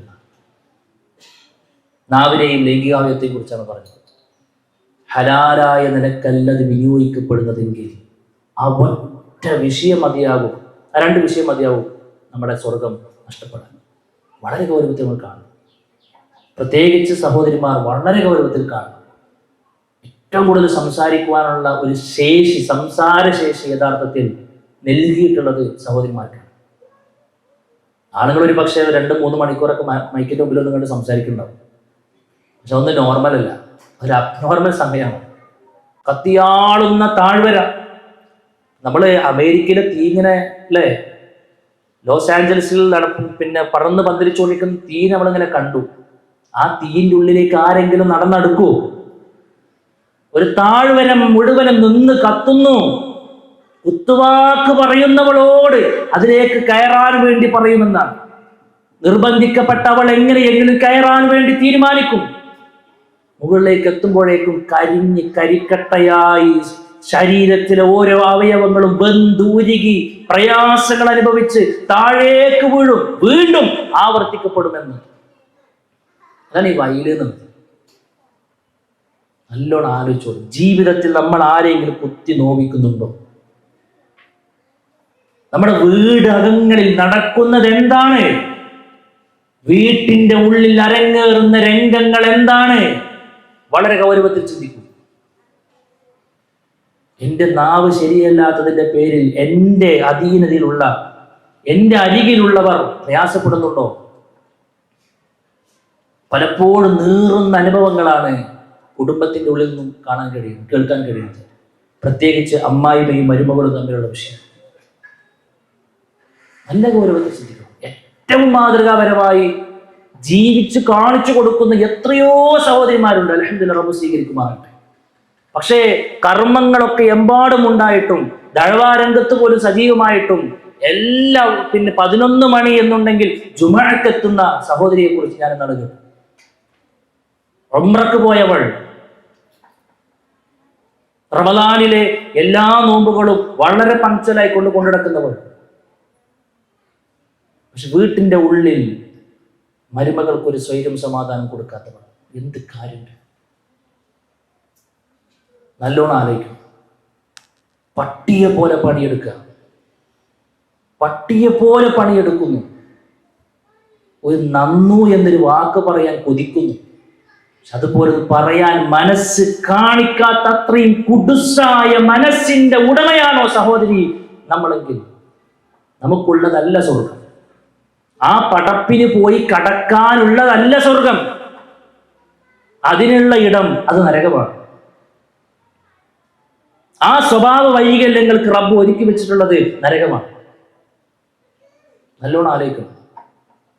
ഒരു സഹോദരി പറയാ എന്തെല്ലാം ചെയ്തു കൊടുത്തെന്നറിയും. ഒരു വീട്ടിൽ ഒരു ഫംഗ്ഷൻ നടക്കുകയാണ്. ഇപ്പോഴത്തെ ഒരു ട്രെൻഡ് ഉണ്ടല്ലോ, ഒരു ഡ്രസ് കോഡ് എന്നൊക്കെ പറയുന്നത് അല്ലേ. അപ്പോ അവര് ഈ വൈഫിന്റെ ഉമ്മക്ക് പിന്നെ 2-3 സഹോദരിമാരുണ്ട്. അവരൊക്കെ അവിടെ ഡ്രസ് കോഡ് എടുത്തപ്പോ ഈ മരുമകളൊരു സർപ്രൈസ് പോലെ എന്താക്കി, അതേ സാധനം തന്നെ മേടിച്ചിട്ട് ഉമ്മാക്ക് കൊണ്ട് കൊടുക്കുകയാണ്. ഉമ്മാക്കുള്ളത് നീണ്ട ലിസ്റ്റാണ് കുറ്റത്തിന്റെ. ഇതാ പഞ്ചെടുത്തത്. ആ മനസ്സെത്ര തകരുണ്ടാവും, ആ മനസ്സെത്ര തകരുണ്ടാവും അല്ലേ. ഇവർക്ക് കുറേ ചിട്ടവട്ടങ്ങൾ ഉണ്ടാവും. ചില ബാത്റൂം കഴുകുന്നതിന് കുറേ കാലത്ത് ഇവർ ശീലിച്ച പോലെ ഇവരുടെ ലൈഫിൽ എക്സ്പീരിയൻസ്ഡ് ആയ കുറേ സംഗതികളുണ്ടാവും. ചിലപ്പോൾ പുതിയതായി കൊണ്ട് ജീവിതത്തിലേക്ക് വന്ന ആ സൗദിക്ക് ചിലപ്പോൾ ഒരു 22, 23 അങ്ങനെ വയസ്സായ ആൾക്ക് ഇപ്പം അത്ര വലിയ സംഭവം ആവുന്നില്ല. ചിലപ്പോൾ ഇങ്ങനെ ഇവർ വിചാരിച്ച പ്രൊഫഷനായി ഉണ്ടാവില്ല. അതുകൊണ്ട് കഴുകി എടുത്തിങ്ങോട്ട് എത്തുമ്പോഴേക്ക് അവിടെ പോയി കഴുകുക എന്ന് പറഞ്ഞാൽ അതൊക്കെ എത്ര വലിയ ദ്രോഹമാണ്. എന്ത് ചെയ്തു കൊടുത്താലും നന്നായിട്ടുണ്ട് കേട്ടോ മോളെ എന്നൊന്ന് പറയാൻ പിശുക്കി പിടിച്ചിരിക്കുന്നവൾക്കുള്ളതല്ല സ്വർഗം. സഹോദരിമാരെ, സ്വഭാവത്തെ നന്നാക്കണം, സ്വഭാവത്തെ നന്നാക്കണം. എല്ലാവരെയും ചേർത്ത് പിടിക്കണം. അഹ്സിനൂ ഇന്നല്ലാഹി യുഹിബ്ബുൽ മുഹ്സിനീൻ. നന്മ ചെയ്യൂ കൂട്ടരെ. അള്ളാഹ്ക്ക് ഇഷ്ടമുള്ളത് നന്മ ചെയ്യുന്നവരെയാണ്. പിശുക്ക് എന്ന് പറഞ്ഞാൽ അത് കേവലം സമ്പത്തിൽ മാത്രമുള്ള പിശുക്കല്ല. സ്വഭാവത്തിൽ പിശുക്കുന്നവർ, സംസ്കാരത്തിൽ പിശുക്കുന്നവർ അല്ലേ. ഞാൻ എപ്പോഴും ആലോചിക്കാറുണ്ട്, ഈ 2 ബന്ധങ്ങളുണ്ടല്ലോ, ഏറ്റവും കൂടുതൽ മണിക്കൂറുകളോളം മുഖാമുഖം കാണുന്ന ഈ 2 ബന്ധങ്ങളാണല്ലോ അല്ലെ വീട്ടിലുണ്ടാകുക. ഇവരെ പരസ്പരം അകറ്റിക്കഴിഞ്ഞാൽ പിശാച് എത്രത്തോളം സക്സസ് ആണ്. പിശാച് എത്രത്തോളം സക്സസ് ആണെന്ന് ആലോചിച്ച് നോക്കി. അവരുടെ വിഷയത്തിൽ പിശാച് ചിരിക്കാണ്. പിശാചിന്റെ അനുയായികൾ കരഘോഷം നടത്തുകയാണ് നമ്മുടെ വിഷയത്തിൽ. എന്തിനു വിട്ടുകൊടുക്കണം നമ്മൾ? എത്ര കാലമാണ് നമ്മൾ ഭൂമിയിൽ ഉണ്ടാകുക? ഒരു ചെറിയ സമയം.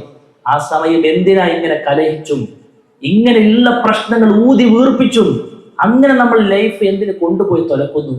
അത് ഇവിടെ കിട്ടുന്നൊരു ഹരമുണ്ടല്ലോ, അത് പിശാച് ഇട്ടു തരുന്ന ഹരമാണ്. ആ ഹരം നമ്മളെ കൊണ്ടെത്തിക്കുന്നത് സാക്ഷാൽ നരകത്തിലേക്കാണ്. തിരിച്ചറിഞ്ഞാൽ നമുക്ക് നന്നു സഹോദരന്മാരെ, തിരിച്ചറിഞ്ഞാൽ നമുക്ക് നന്നു. അതുകൊണ്ട് എല്ലാ വിഭാഗത്തെയും കുറിച്ച് ഞാൻ അങ്ങനെ എടുക്കും. ഇങ്ങനെയൊക്കെ ചില വീടുകൾ കേൾക്കുന്നുണ്ട്. ഇവിടുത്തെ ഒരാളെ കുറിച്ച് പോലും എനിക്ക് വ്യക്തിപരമായിക്കൊണ്ട് അറിയില്ല, നമ്മളാരെയും ചൂണ്ടിക്കാണിച്ചിട്ടല്ല പറയുന്നത്. ഇങ്ങനെ കേൾക്കുന്നു പലയിടത്തും. നമ്മളെ കുറിച്ചിട്ട് അങ്ങനത്തെ ഒരു പരാതി ഇല്ല എന്ന് ഉറപ്പുവരുത്താൻ നമുക്ക് കഴിയും. മകൾ എന്ത് ചെയ്താലും ഒരു പ്രശ്നമല്ല. അതിൻ്റെ ഒരു 90% ഒരു 1% പിന്നെ മരുമകളെടുത്ത് വന്നു കഴിഞ്ഞാൽ പ്രശ്നമാക്കുന്നത് എത്ര നീചമാണ് ഏർപ്പാട്. നമ്മളൊക്കെ ഒരു വീട്ടിൽ പോയിട്ട് പറ്റിക്കണമെന്ന് പറഞ്ഞിട്ടല്ലേ അവരിങ്ങോട്ട് തന്നത് നമുക്ക് അല്ലേ. ഇത് ഇവിടെ വന്നിട്ട് ഹറാസ് ചെയ്യാന്ന് പറഞ്ഞാൽ അതിനേക്കാൾ വമ്പത്തരം മോശത്തരം വേറുണ്ട്. ഒറ്റ കണ്ണീര് മതിയാവും നമ്മുടെ ചാമ്പലാകാൻ. ഏറ്റവും നന്നായിക്കൊണ്ട് അതിന് സഹകരിച്ചു കൊടുക്കുന്ന ആളുകളുണ്ട്. എത്രത്തോളം എന്ന് പറഞ്ഞാൽ സ്വന്തം മകന്റെ കൂടെ അവളൊന്ന് പുറത്തു പോകുന്നത് പോലും ഒരു അസൂയയോടുകൂടെ കാണുക എന്ന് പറഞ്ഞാൽ അതുവരെ ഉണ്ടായിരുന്ന സന്തോഷം മകൻ വന്നാൽ നിൽക്കുക അല്ലേ. മകനൊന്ന് പിന്നെ പുറത്തു പോയി വരുമ്പോഴേക്കും മുഖം വല്ല കടന്നിൽ കുത്തി പോലെ ആകുന്ന അങ്ങനെയൊക്കെ പരാതികൾ പലരെ കുറിച്ച് കേൾക്കാറുണ്ട്. ആലോചിക്കുകൾ എന്താണ് ഇപ്പൊ എനിക്കൊരു അവസ്ഥ? ശരിക്കും ഉമ്മ സന്തോഷിക്കല് വേണ്ടത് അല്ലേ, സന്തോഷിക്കല് വേണ്ടത്.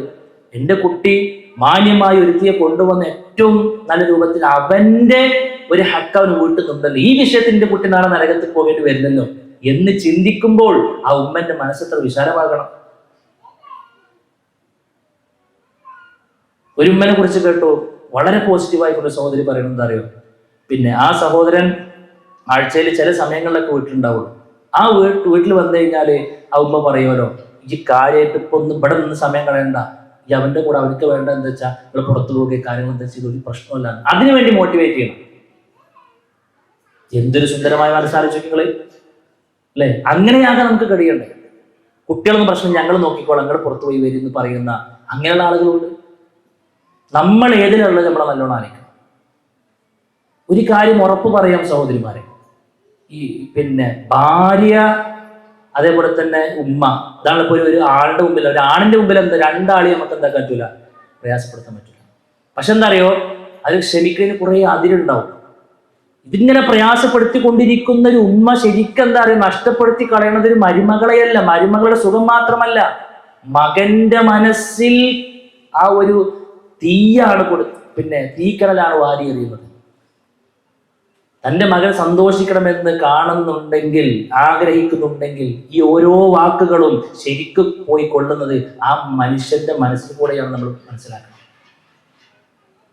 കുറച്ചു കാലം കഴിയുമ്പോഴേക്കും ആ മകളെ മാത്രമല്ല നിങ്ങൾക്ക് നഷ്ടമാകുക, ആ മകനെ കൂടി നഷ്ടമാകും. എൻ്റെ നാട്ടിലുള്ള ഒരു സഹോദരനെ കുറിച്ച് എനിക്കറിയാം.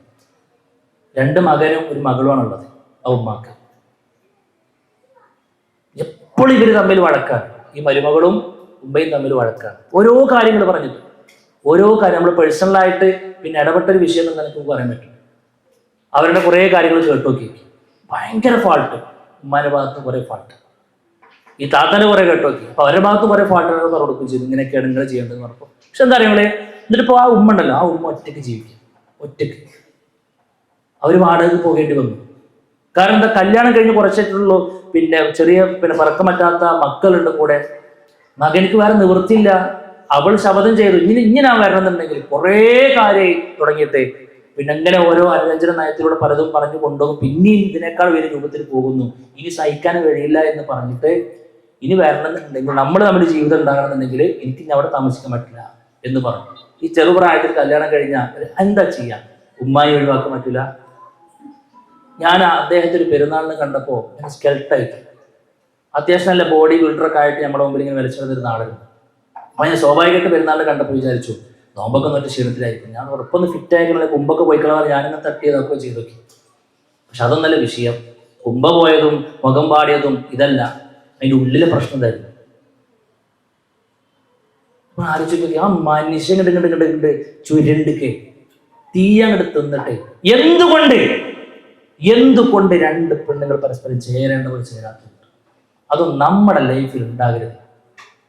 നല്ല നിലക്ക് സ്നേഹിച്ചും സഹകരിച്ചും മുന്നോട്ട് പോകാൻ നമുക്ക് കഴിയണം. നമ്മൾ ഒന്ന് സക്കറാത്തിന്റെ ഹാലിൽ കടക്കേണ്ട പോലെ കടക്കുമ്പോൾ വെള്ളം കോരി തരാനുണ്ടാകുക, കിലോമീറ്ററുകൾക്ക് അപ്പുറത്തേക്ക് നമ്മൾ കെട്ടിച്ചയച്ച നമ്മുടെ പെൺകുട്ടികളൊന്നും ആവില്ല, നമ്മുടെ റൂമിൽ തൊട്ടപ്പുറത്തുള്ള മരുമകളായിരിക്കും. അത് നല്ലോണം ആലോചിച്ചോളൂ, നല്ലോണം ആലോചിക്കണം. മനസ്സിലായി?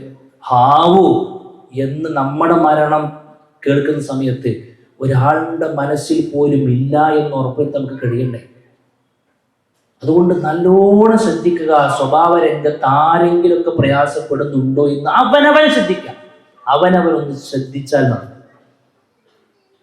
നിന്റെ ഇടപെടലുകളെ കൊണ്ട് ആരുടെ മനസ്സ് നീറുന്നുണ്ടോ പടച്ചോനെ, അത് നല്ലോണം ഇങ്ങനെ ആയിരിക്കും. എന്താ അറിയോ, കടിച്ചോടത്ത് തുടക്കാൻ പറ്റും.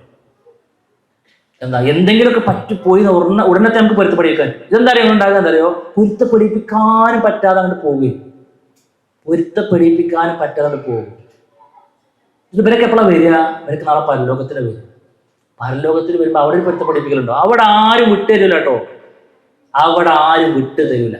അവിടെ എല്ലാവരും വെയിറ്റിങ്ങിനായിരിക്കും, എങ്ങനെയെങ്കിലും ഒരു നന്മ അധികമായിക്കൊണ്ട് കിട്ടുമോ എന്ന സെർച്ചിങ്ങിനായിരിക്കും ഉണ്ടാകുക. അപ്പോഴേക്ക മരുമകൾക്ക് അമ്മായിമാനെ കിട്ടുക, അല്ലെങ്കിൽ അമ്മായിമക്ക് മരുമകളെ കിട്ടുക. പരസ്പരം അങ്ങോട്ട് കൊണ്ടൊക്കെ ഉണ്ട് കേട്ടോ. ഞാൻ ഒരു ഭാഗം മാത്രം പക്ഷപാതം കാണിച്ചിട്ട് ഞാനും പറയരുത്. നാത്തൂന് അവിടെ നിന്ന് അങ്ങോട്ട്, അവിടെ നിന്നിട്ട് അല്ലേ, എല്ലാവരും ശ്രദ്ധിക്കേണ്ട കാര്യമാണ്. ഒരു മരുമകളെ ശ്രദ്ധിക്കണം. ഒരു സുപ്രഭാതത്തില് തനിക്ക് വേണ്ട എല്ലാം ചെയ്തു തരുന്ന ഒരു ഭർത്താവിനെ ഇങ്ങനെ ആകാശത്തിന് കെട്ടിയച്ചതൊന്നല്ല. ഇതിന്റെ പിന്നിൽ ആ ഉമ്മെടുത്ത എഫേർട്ട് വലുതാണ്, ആ ഉപ്പെടുത്ത എഫേർട്ട് വലുതാണ്. ഇത് 2 പരസ്പരം തിരിച്ചറിഞ്ഞാൽ മതി.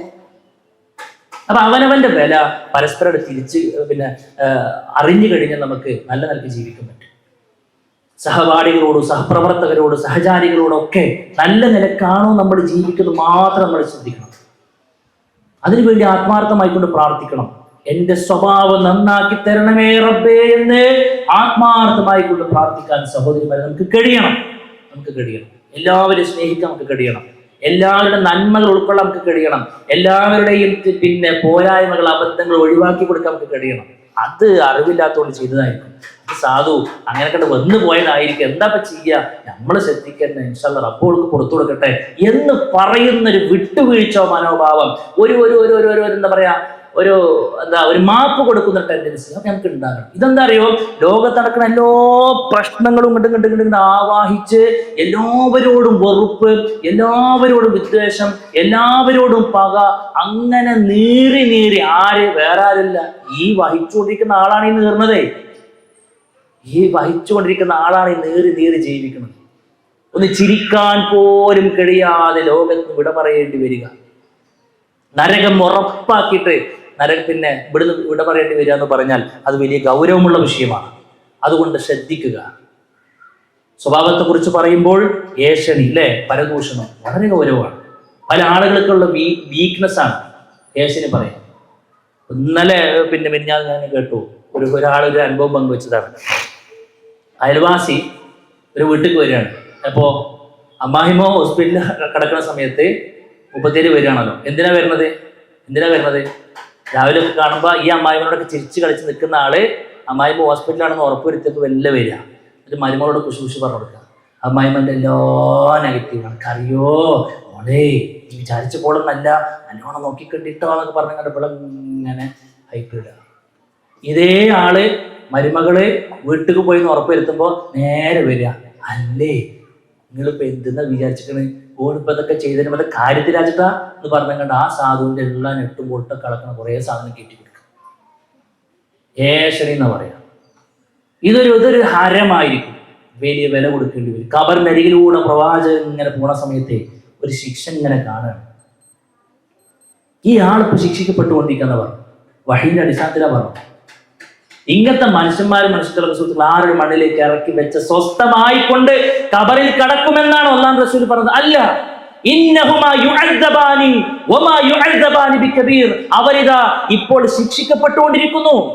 വലിയൊരു പാതകം ചെയ്തുകൊണ്ടല്ല, അവരുടെ ജീവിതത്തിൽ അവർ ശ്രദ്ധിക്കാതെ പോയ ഒരു ചെറിയ വീക്ക്നെസ് കൊണ്ടാണ് ആ ഖബറിൽ ശിക്ഷ അനുഭവിച്ചുകൊണ്ടിരിക്കുന്നത്.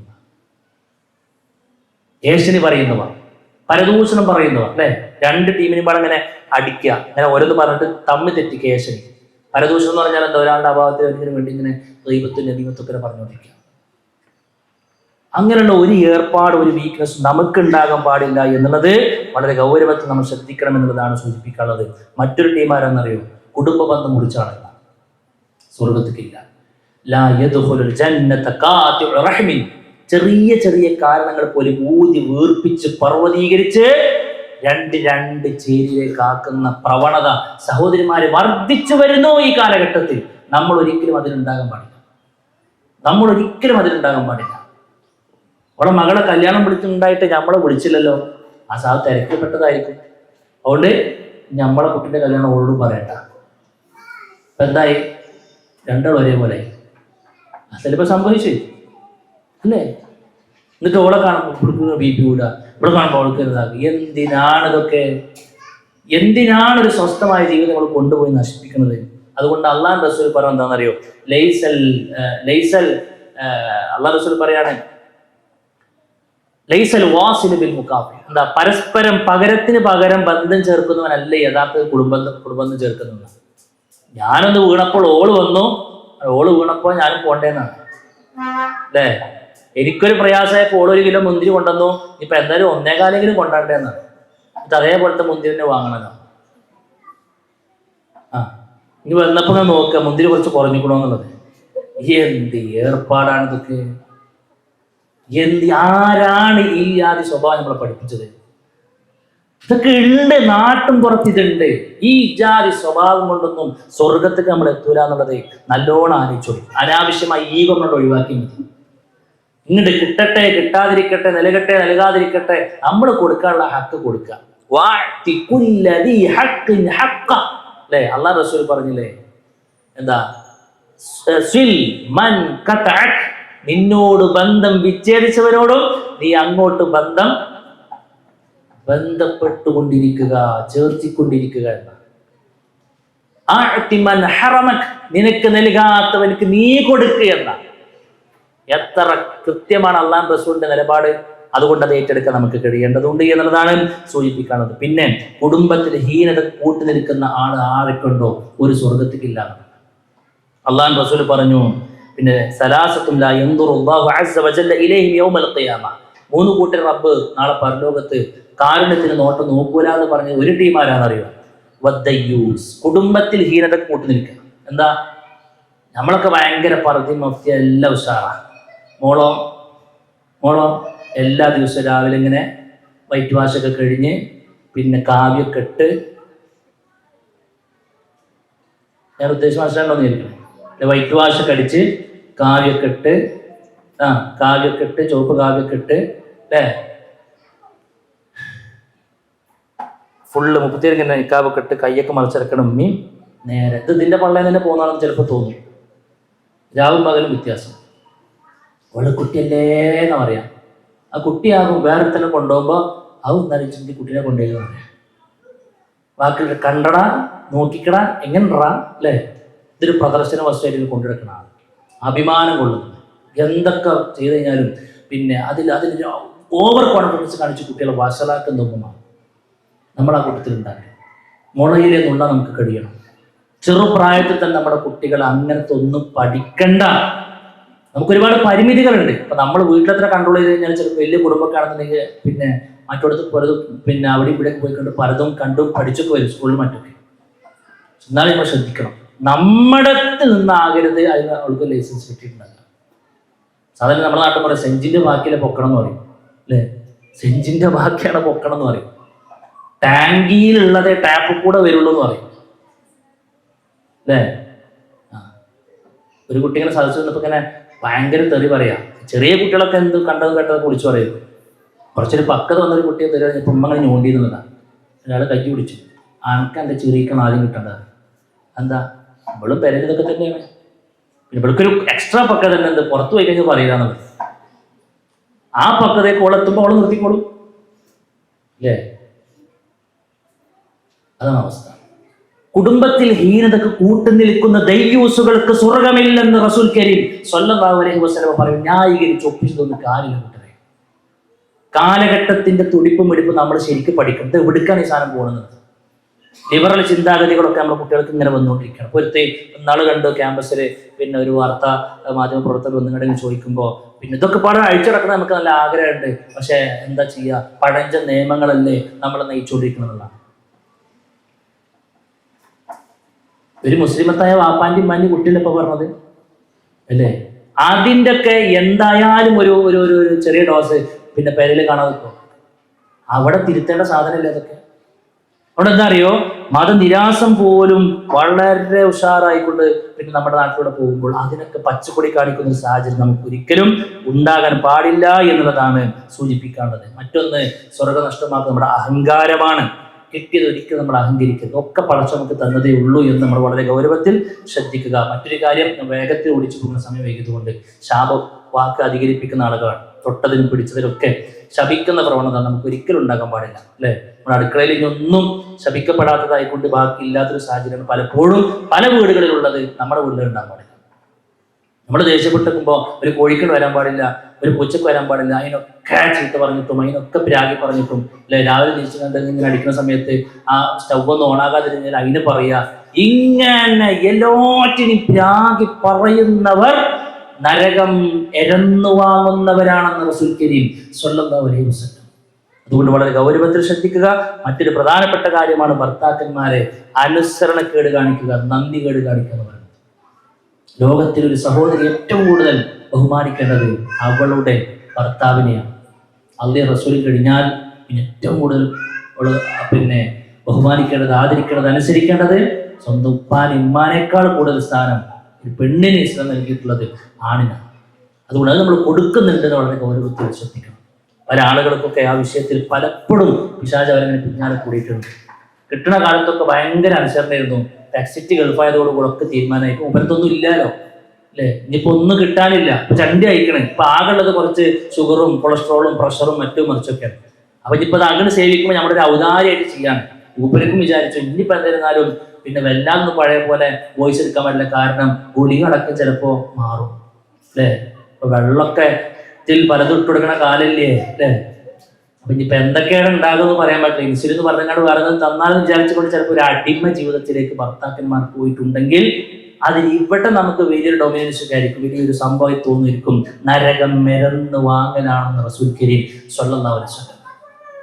ഒരു ആരോഗ്യമില്ലാത്ത ജീവശവം പോലെ അവിടെ കിടക്കുന്നുണ്ടെങ്കിലും അദ്ദേഹം വിളിക്കാണ്, ഇവിടെ ഒന്ന് വരൂ എന്ന് പറഞ്ഞാൽ എന്തേർപ്പാടുണ്ടെങ്കിലും മാറ്റിവെച്ച് ആ വിളിക്ക് ഉത്തരം നൽകേണ്ടവളാണ് സ്വർഗാവകാശിയായ പെണ്ണെന്ന് റസൂൽ കരീം സ്വല്ലല്ലാഹു അലൈഹി വസല്ലം പറയുമ്പോൾ അതൊരു ആലങ്കാരിക പ്രയോഗമല്ല.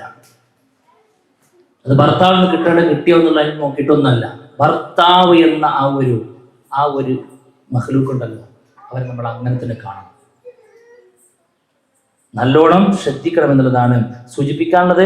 അതുകൊണ്ട് സഹോദരിമാർ ഏറ്റവും പ്രധാനപ്പെട്ട ചില ഏരിയകളിലൂടെയാണ് കടന്നുപോയിട്ടുള്ളത്. ഇതെല്ലാം നമ്മൾ ശ്രദ്ധിച്ചു കഴിഞ്ഞാൽ ഏറെക്കുറെ ഇൻഷാ അല്ലാഹ് ഇത്രയൊക്കെ നമ്മൾ ശ്രദ്ധിച്ച് പിന്നീട് പ്രവർത്തിച്ച് പ്രാർത്ഥിച്ച് മുന്നോട്ട് പോകുമ്പോൾ നമ്മളൊക്കെ കിനാവ് കാണുന്ന സ്വർഗത്തിലേക്ക് നമുക്ക് എത്താൻ കഴിയും. റഹ്മാനായ റബ്ബ് സ്വർഗം ഒരിക്കലും നഷ്ടപ്പെടാതെ നരകത്തിലേക്ക് നമ്മൾ ഒരു സമയം പോലും പ്രവേശിക്കേണ്ട അവസ്ഥ ഇല്ലാത്ത നിലക്ക് ജീവിതത്തെ മാറ്റിയെടുക്കാനുള്ള തൗഫീഖ് നമുക്ക് നൽകി അനുഗ്രഹിക്കുമാറാകട്ടെ. കേട്ട കാര്യങ്ങളൊക്കെ ജീവിതത്തിന്റെ ഭാഗമാക്കാനുള്ള തൗഫീഖ് റബ്ബ് നമുക്ക് നൽകട്ടെ.